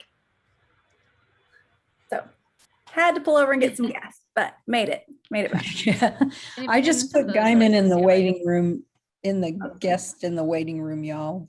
That's So, great. Yeah. because I didn't realize that hadn't happened yet. And I thought I had done it. I thought you did too, but somebody may have pulled it out or something. I don't know. Oh, okay. I looked down and it was, so if they, Yep. anyway, so yeah, so things are going well, I think. We're behind. Big surprise. Yeah. Not, It not just- horribly far behind, but we're behind. Nope. It was hard to listen. Not hard to listen, but like listening, I Yeah. wanted to participate. It was so fun to listen to all the name jar stuff. And I was like, I want to participate. I want to type in my answers too. I wanna play, I wanna I play. want to be on the Padlet. So The I'm gonna have to Padlet's go really back. cool. You're gonna love having access to it. I know I want to go in there and read them and add my own. So yeah, those are so fun. So it was actually a lot of fun to listen. So yeah, so after, are you gonna have a little bit of time afterwards to hang out so we can give you a report on not this, but on who didn't come, who did all that kind of stuff, just so Yes. you know. Yes, and I've been trying to these last few minutes check into my email to get updates on whoever else is here or not here. Yeah, I'm trying to keep a pretty extensive list, but Good. you know how that goes. I do. So yes, that would be great. So Pat, how much time do we have left? We have 45 minutes. No, I'm sorry, in the break rooms. We have about 8 minutes. How did But we do on completion for the modules? Hang on, let me get this thing out of here. We can talk about it later. I was just curious. No, I'm looking at the slides so I can kind of gear how they're doing. okay, I'm sending them an email, a message, which they may or may not look at, that says they have 8 minutes left. Is that correct? I mean, do you think that's okay? I do. I just changed it to 7 because I talked. I got their notice. Okay. So,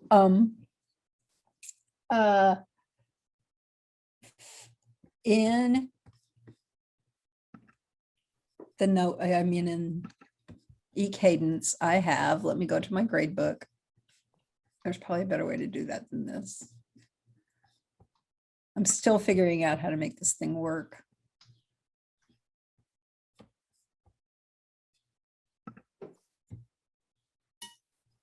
I have 25 people who have pretty much finished everything, Okay. which leaves us with a few that are like, not quite there yet. So, Okay. but mostly the participation was really good. Okay, good. That's good. I just So need to figure out if someone doesn't do it, what do we do? You know, like, Oh, yeah. I don't think that's going to be an issue. There's Allison Resendiz. yes, she emailed me this morning saying that she hasn't gotten any information. I think that's her who emailed me. Oh, well, that sucks.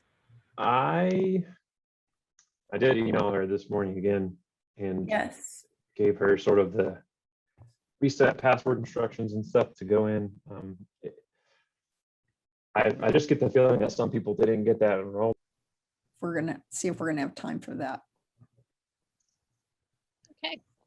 because we'll want to spend some time talking about independent work and stuff.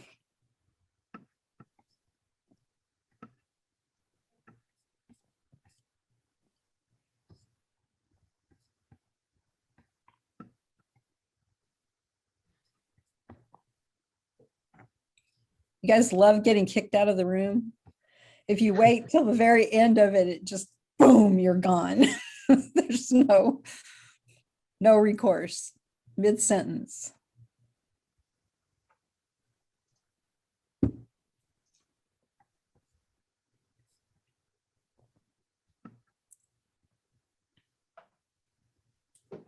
Okay, Pat, I think everybody should be back at this point.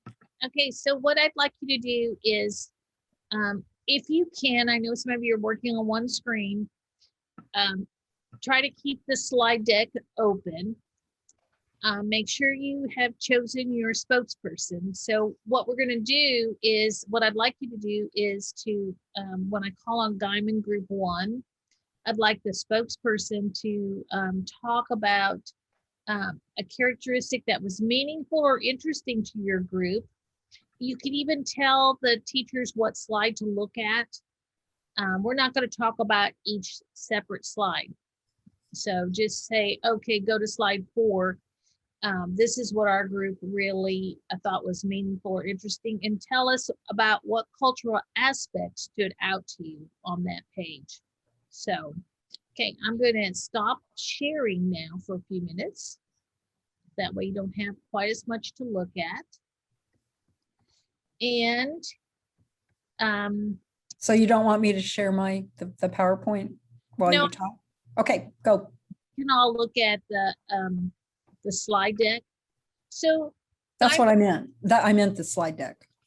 now they can look at it on their own, I think, unless somebody can't, let me know.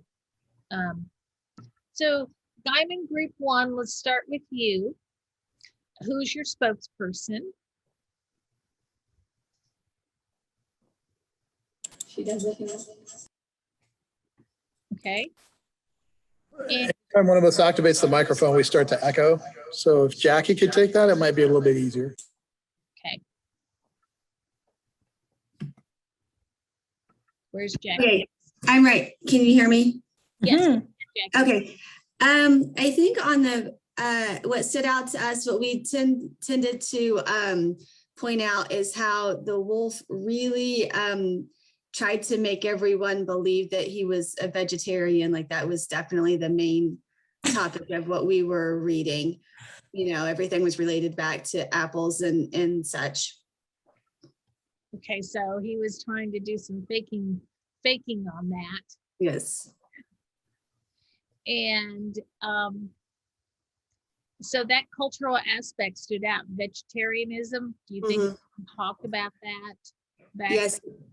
We also mentioned that clearly this is not set in the same time period that the original book was written. Talked about freezers. I mean, even the word vegetarian, I don't know, you know, like, and having freezers and you know, the knife and fork the way he did. It's definitely a modern culture, not traditional. Okay, thank you. Diamond Group 2.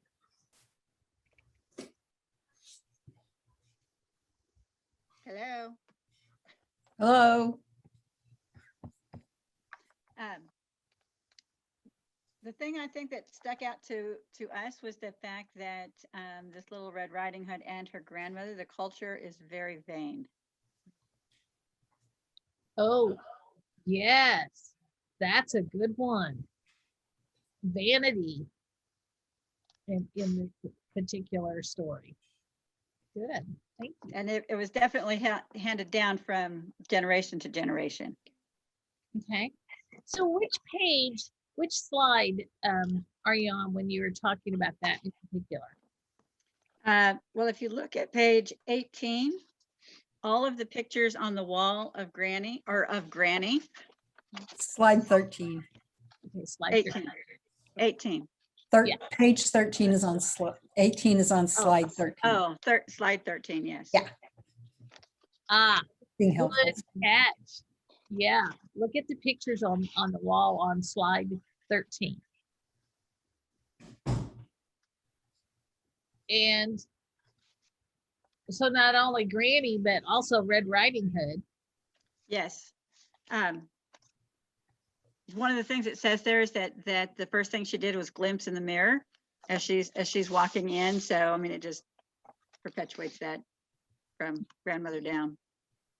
What's really interesting about that, I think, is that the title of the book is Red Riding Hood Was Rotten, so being vain is considered culturally a bad thing to do in this book. If you're rotten because you're vain, right? In the wolf size, that's a belief. Yeah, and so, and like you were saying, this is culturally, it's generational because Granny has all of her pictures all over the walls, and then so it's generationally passed down. Okay, so our next group would be Shawnee, group 1.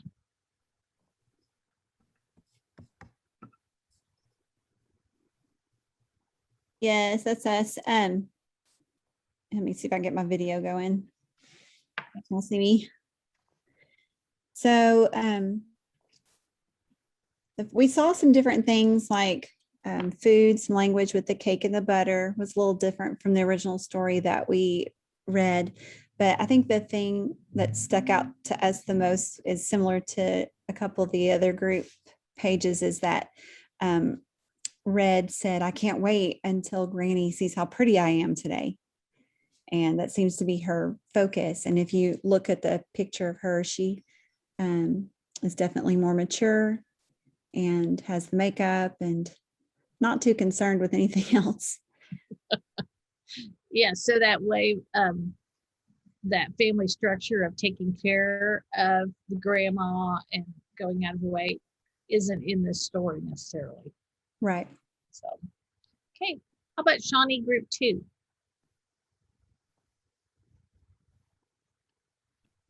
We had appointed Russell speaker, but we don't think he knows that. So Russell, if you're hearing Aaron, I this. assumed, okay. I got it. That happens all the time. It's all right. It's all right.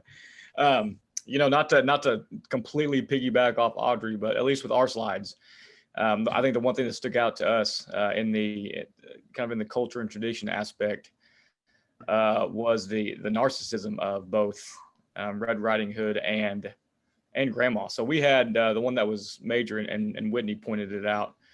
We had on page 17, so slide 12.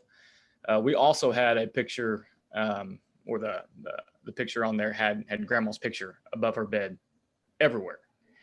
And she pointed that out. And so the initial thought was, well, you know, with the title being Red Riding Hood is rotten. And you can see, you know, in the other slide that we had, let me,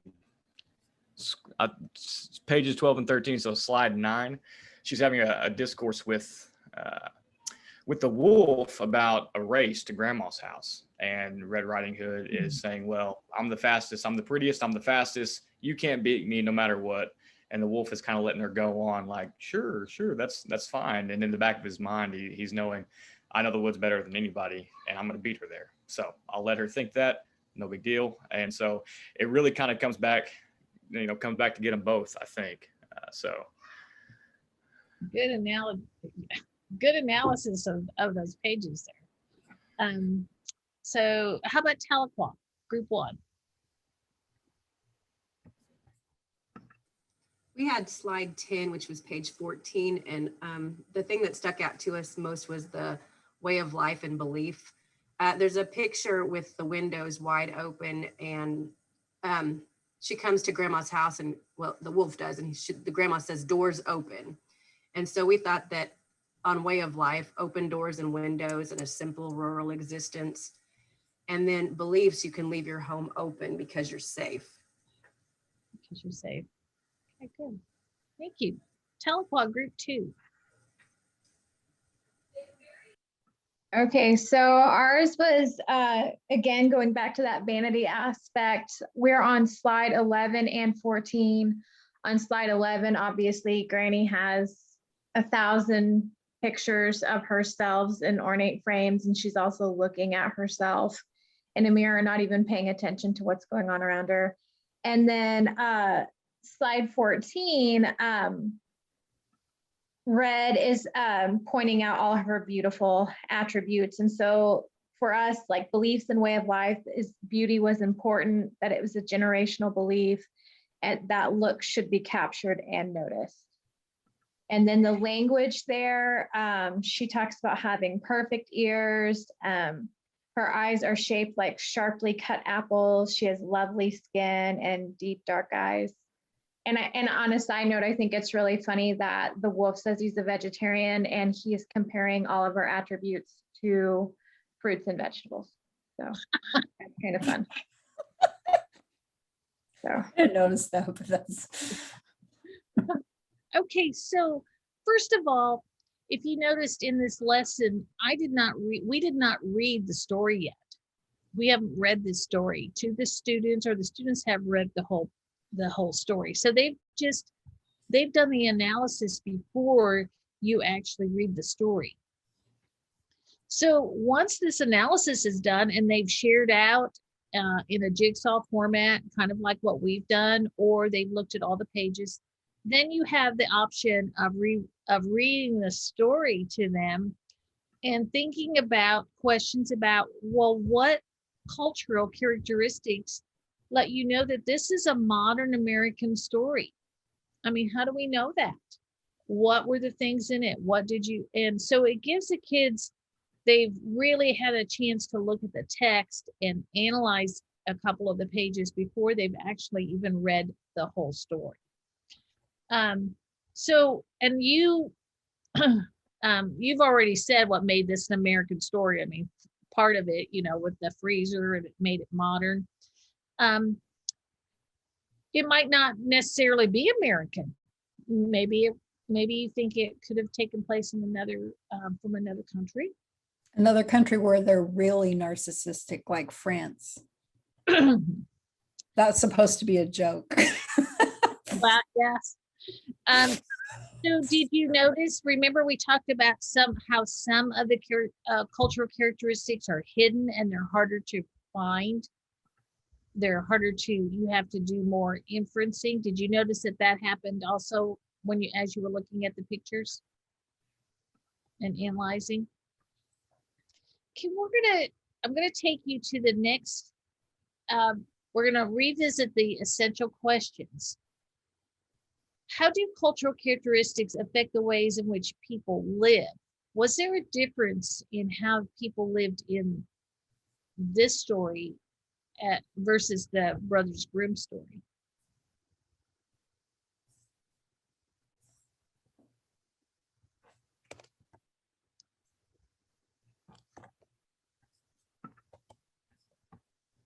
So they still kind of had the same kind of clothing, but the language was the most obvious. Okay, the language was the open home, feeling safe. Definitely. Thank you for sharing. And expectations were different about personal conduct. Okay, so those cultural characteristics really did show up in there. Have we even talked about the second essential question yet? How do the elements of a culture show up in the stories from different regions? Have we done anything with that yet? No, we haven't. So far in the story, in the lesson, we're about halfway through. Obviously, this is kind of a unit. So the next part, we would take the students to look at different versions of Red Riding Hood. So we've done the Brothers Grimm, we've done Red Riding Hood was rotten. So I might give them a choice of doing Lone Popo or Petite Rouge. And in your notebook, you'll notice if you go to activity 4, there is a synopsis of Lone Popo. And if you scroll down, there's also a little synopsis of Petite Rouge. So depending on what books you had available to you, you might choose books or you might have the students choose books. In this case, this is an activity that you can do later on in the day today if you'd like to. Read one of those synopses. And then what you would do is you would go to, if you'll scroll down in your notebook, there's a Venn diagram, and actually the Venn diagram is a Google Draw. So if you double click on the Venn diagram, it'll open up and you can actually type in there.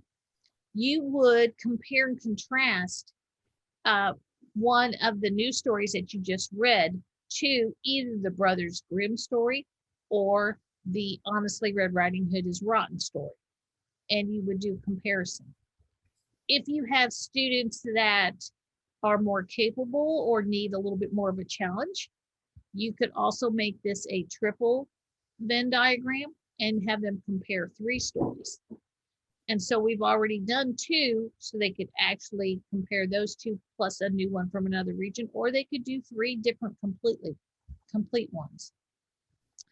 You receive some strategy cards, and in the strategy cards, there is a strategy card called the affinity process. And that's part of the affinity process is the strategy that would be used in the classroom.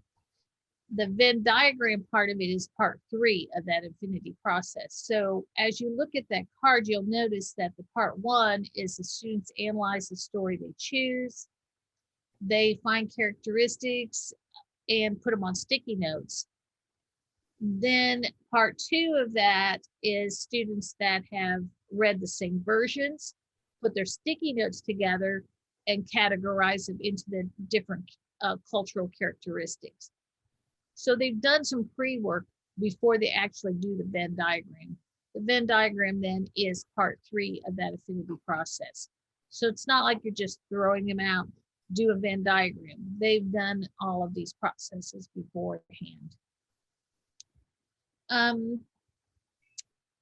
The last part of the lesson would be the evaluate lesson, or part of it, and where they would be doing a 2-minute paper to reflect on their learning. And if you'll look at activity 6 in your notebook, there is a little 2-minute paper template for you. How do the elements of culture show up in the stories from different regions? And how do these characteristics affect the ways in which people live? So this would be the culmination then of that lesson. So I know I was kind of rushing you through the last part of this, but we're kind of getting short on time a little bit. So let's take a look then at the standards that you would be addressing. So you've got 2 social studies standards and a ELA standard. If you look at the social studies standards, explain how the characteristics of culture affect the ways in which people live. Identify the characteristics of culture, language, customs, beliefs, food, clothing, shelter. And that was what the lesson was. When the lesson was written, it was based on these standards. So questions, comments. This is kind of, I know it was kind of a short, but that actually is our anchor lesson that we're going to be delving into a little bit deeper as we go through this week. Janice. Yes. Fast and Furious. So I think we're just going to skip activity 7 in the notebook for today. We will have them do it like first thing tomorrow, probably. That way we can get them out of here and we can spend a little bit of extra time talking to them about the independent work and the scavenger hunt and all of that kind of stuff, so that they can actually get a big picture of what we're doing. So, and then we won't have to do this for quite as long on the next few days. So you all, the idea of this workshop was it's supposed to be a certain set number of hours. And so we can't get it all into the 3 hours, obviously. So it's designed to have about an hour or so afterwards where you can, work on some stuff like, I hesitate to call it homework because that sounds so awful, but it's just some independent work that you can do. One of the things is that we have what's called a strategy note catcher. So if all of you will go to your notebooks, and I'm going there in just a second. Okay. And at the very, very top of the navigation in your notebook, it says strategy note catcher right after how to activate or how to navigate your notebook. Okay. Can you see it? Mm-hmm. Looks good. So this is intended, we're leaving this for you as work that you can do on your own. We have populated this note catcher with a number of the strategies that we're using each day. And so the point is that what we want you to do is be able to, again, we're not grading this. This is for your own benefit, but to leave here with a collection of strategies that you can think about and how you will use it in the classroom. So you could record some notes to yourself. The first one we have at the top is a Padlet, right? And we even put the days that we're going to use it. We're going to use this a lot. We love Padlet. But so think about, if you're going to take notes, if you think this is a strategy you might want to use in your classroom, actually it's a tool that you might want to use in your classroom, you might make a note about how we used it in this lesson today, which was specifically to get people to show their names. We had you guys show how your names were created so that people could look at that later. And that gives everybody an idea of the importance of everybody's name. And then if you have any ideas, you say, oh my gosh, I could use that Padlet really well in a lesson that I always do about, I don't know, triangles. And so you could actually jot down some ideas for where you might want to use this strategy. And so this is your notes for those kinds of things. I'm going to say this one more time. We do sometimes look at notebooks just to see what you guys are doing, but we are not grading your notebooks. They are yours. We do not care what you put in them. We will not write in your notebook. We promise. So today, strategies, we did Padlet. We did actually a lot today. Word cloud, that was the word cloud was the very first one that Pat just showed you, a word cloud. We used Snap, Clap, Pop, which kids love that strategy. That was, and Pat just kind of gave you sort of a taste of how that looks in the classroom. We did a jigsaw, sort of a very modified jigsaw with the book. The slide, when you did the slide deck with the Red Riding Hood is on. Yeah, with the Rotten Red Riding Hood. We did not do the affinity process, but we just stuck it in there because it's something that you might want to look at. And also we will be using a Google Draw again, but that was also in there. And those are all, and then there's one more, the 2-minute paper. So these were all suggested strategies. Again, no big deal that we didn't do them. The idea here is if you got some ideas from that, how you could use it. And let me show you one more thing. Every one of those in the second column is linked to our K20 Center website. And when you click on that, this is a description of the strategy. And the front, sort of a short description of the strategy, and the back is kind of how you do it in your classroom and maybe some tips for how to use it, summary. So, and it's also on the cards that you got from the OSDE. So there's like several ways to access this. If you're looking for what is Snap, Clap, Pop, what is that strategy? You can go on the website, or you can just pull out your ring of cards. And so what we're going to do at the end of each day is say, here are the strategies we used today. If you're interested in those, please go into your notebook and work on just jotting some notes down for your own use so that you can remember how the strategy was used and how you might want to use it in your classroom. So that's part one of your homework. Any questions about that? Okay, it's pretty self-explanatory. So Pat, can we go back to the notebook again? Yep. Maybe just a second. Hey, you're faster than I am. That's why you get to do this. I'm slow. Oh, wait a minute, didn't go. Oh, because you were already in the notebook. Yeah, just a second. Let me get back to this. You want to go back to the slide, or you want to go to the notebook? Let's go to the notebook because it's the same as the slide. I had to think about it though. Okay.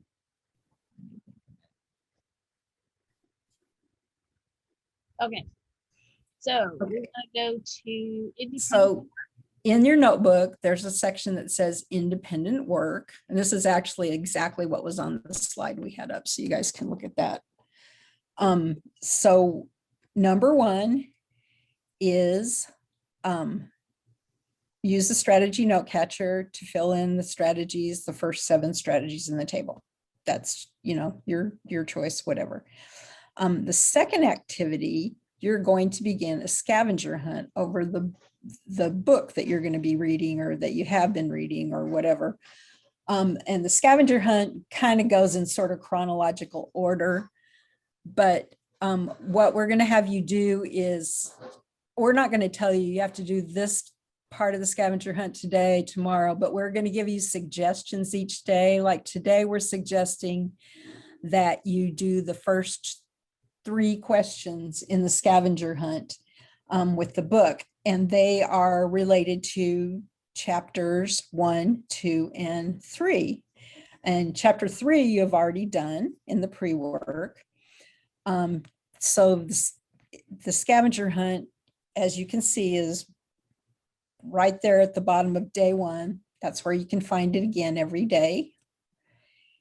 And you are going to there's like, I think there's eventually, how many questions, Pat? 15, something like that. I've lost count. 10, only 10. It's even better than that.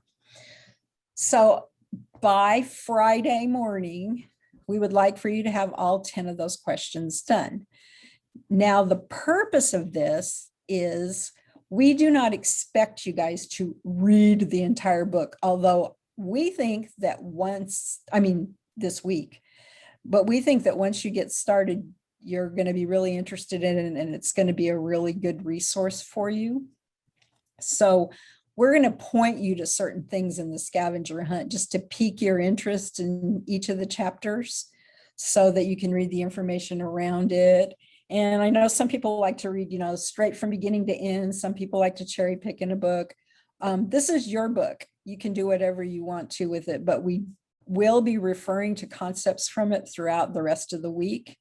Starting with today, we started talking about culture today, and that's why we chose that lesson from our Learn site, because it was about culture. So if you look at question 1 in the, what happened? It just says read pages 12 through 16. We're focusing you there and having you write down your biggest takeaway from those pages. And we are actually going to use those first thing tomorrow when you come in, or pretty close to first thing tomorrow when you come in. So having said that, you have to, you're not required to do everything. We would really, really like you to do question 1 because we are going to use the answers that you come up with first thing tomorrow from pages 12 to 16. Then the next 2 questions are about chapter 2. So we're going to actually talk about this tomorrow. So we would like for you to have questions 2 and 3 done tomorrow when you come in.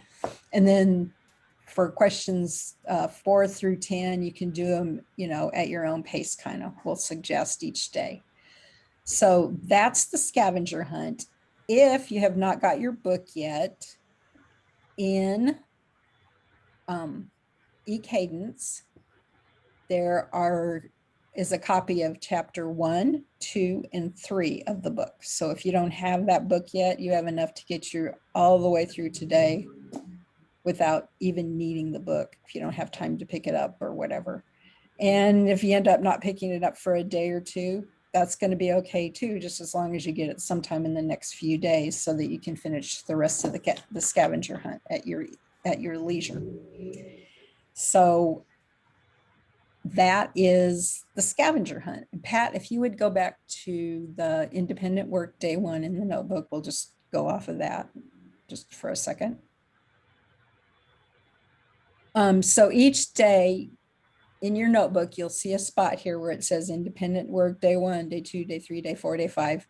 and it's going to have a few things a little different on it each day. Today, we just have the scavenger hunt and the strategy note catcher because, you know, just breaking you in, and some of you may still have a little bit of your pre-work to do. But it'll be every day we'll ask you to look at certain strategies for the note catcher and do a little piece of your scavenger hunt. So that is independent work. Any questions about that? We have one more thing to talk about before we let you hit the road here. Okay, I just wanted to clarify on Please. day 4, 5, and 6. You don't I'm not sorry, not day, but the activity. Oh, yes. We don't have to do that, but we can go look at it. Yeah, that's there for you to, I mean, if you want to do it, you know, you're welcome to, but the whole point is for you guys to walk out of here with handouts. You know how when you go to a workshop, you get handouts? So these are the handouts we would have given you if we were in person. If we had been doing an entire full day workshop, which is what we usually do, we would have actually had you go through these activities, but we have discovered through not a lot more than trial and error, is probably experimentation, that 3 hours is a pretty long time to sit in front of a Zoom. So an entire day didn't seem like a good idea. So if you notice some things like that, that's what it ended up there. We don't want to cheat you out of what we could have or would have done. And some of you might want to go in and just take a real close, hard look at that. Others may not care. You might be real interested in these stories. These are really kind of cool. You might want to have them for your students, you know? So all of this is your handouts to keep. So to answer your question, the short answer is no, you don't have to do those unless you want to. You can write any notes in there or whatever. Because once again, what we do is we go in and we look to see what people are doing in their notebooks so that next year when we do our notebooks, we, you know, can make changes to them or make them better or make them more helpful for people.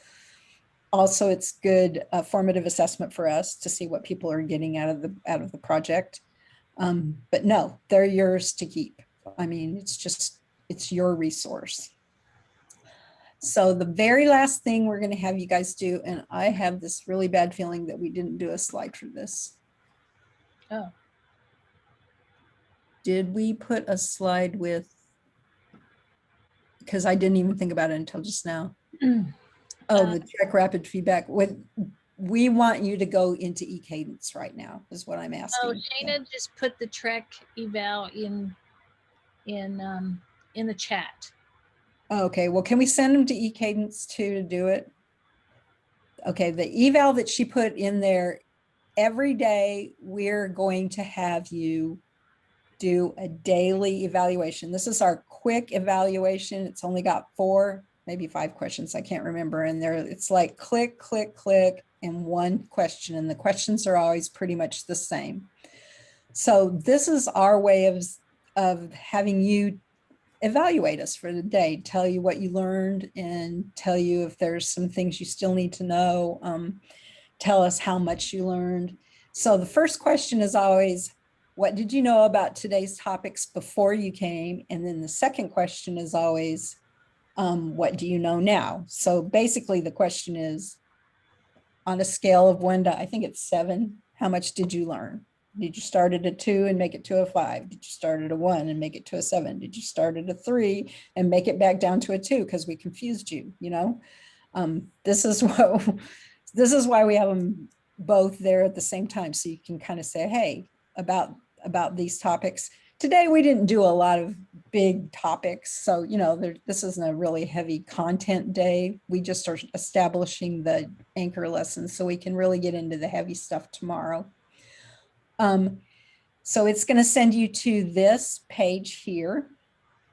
Put your school email in, and most all of you, I think there might be a couple of people I have an issue with, are in Trek, and Trek is our evaluation site. And when you put your email in there, it should send you right straight to a little evaluation. And you're converted into a number at that point. So if we go back to look at this evaluation data, you will not be identified by us, that your name won't be on it anywhere. If you all did this same trick in Authenticity and in the pre-work, you should have already filled out this first thing that showed up. It's just permission for us to use your data. So it only has you do that once. And then after that, goes straight to the evaluation. I went into the modules Mhm. and it looks like we have things to turn in for today. Yes, do you have the exit tickets in the? Yeah, EK? that was the last thing. And I realize I'm right bumping. Oh, into- I'm that's sorry. right. I'm just looking at time. No, that's perfect. So if Pat, if we could go to, could we get into, or could somebody show eCadence real quick? We have an exit ticket for every day. Okay, that might, Shayna or Dewey, can you pull up the eCadence quicker than I can? Actually, I probably can, but There they are. All right, thank you. yeah. So if you look in the modules, this is day 1, all the way at the bottom below all the ones you've already done. You'll get, and you can go in here and look at these every day if you want to, so you can see what we're doing the next day. But on day 1, there's meeting information in the first part of the module, which is an agenda of what we're doing today and the Zoom link to get in. Yeah. And then the next page in the module is the objectives for the stuff we're doing today and how long it's going to take you. And it's always 3 hours in Zoom and 1 hour on your own. And then page 3 is your exit ticket. And today's exit ticket is to answer this question here and be sure and submit it like you have been doing on your pre-work. You don't have to do it right this exact minute. You can do it anytime after right now.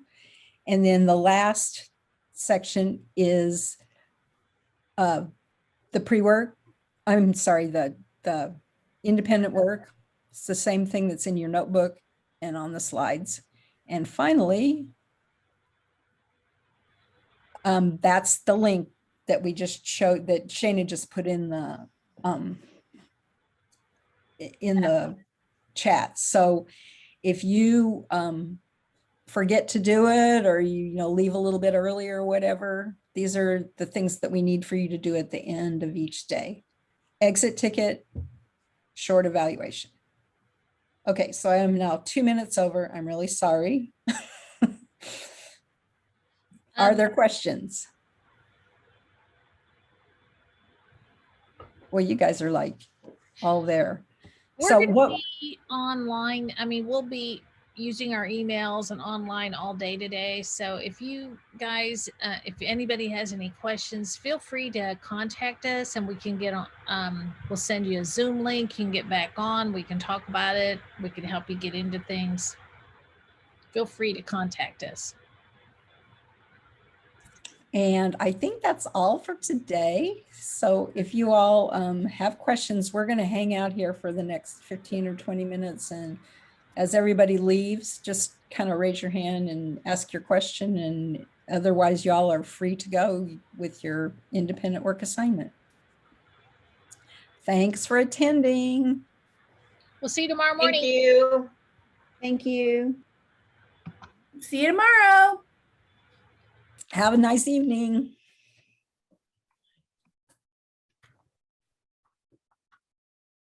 Come back tomorrow? Sure. Hey, Janice, I have a question. Sure. I just want to make for sure I'm on the right page. Everything that I need to do for independent work, am I going to be able to access that through the eCadence? No, So it's I'll have in to your- do- It's in your notebook, and no, in this particular case, starting today with these 5-day workshops, your independent work is actually all in your notebook. Okay. So we made a page in eCadence that has the exit ticket and the evaluation links. Just Oh, okay. so there's another place for you to have it. Plus, lots of times people want to go on, what are we doing today? So there's a thing there. So except for the exit ticket, everything is going to be in your notebook. Okay. So, and the Okay. exit tickets are really helpful to us because they are a chronicle of what you've learned or what you think you've learned. And we use those actually as evaluation data. Okay. And we're not All right. evaluating you, we're evaluating our program. Gotcha.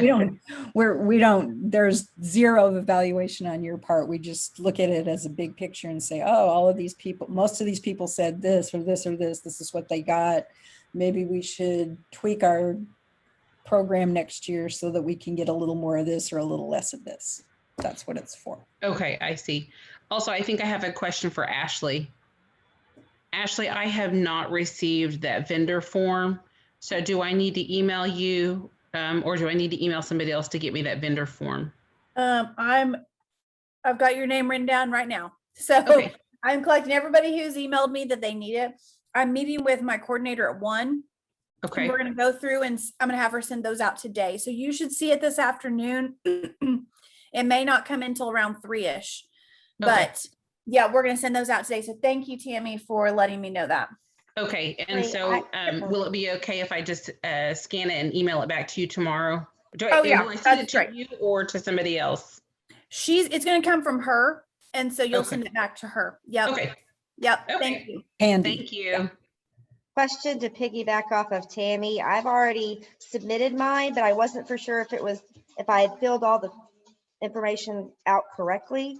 Will you send it back to us if it's not correct? Oh yeah. You'll hear from us. If it's not correct, you'll hear from us.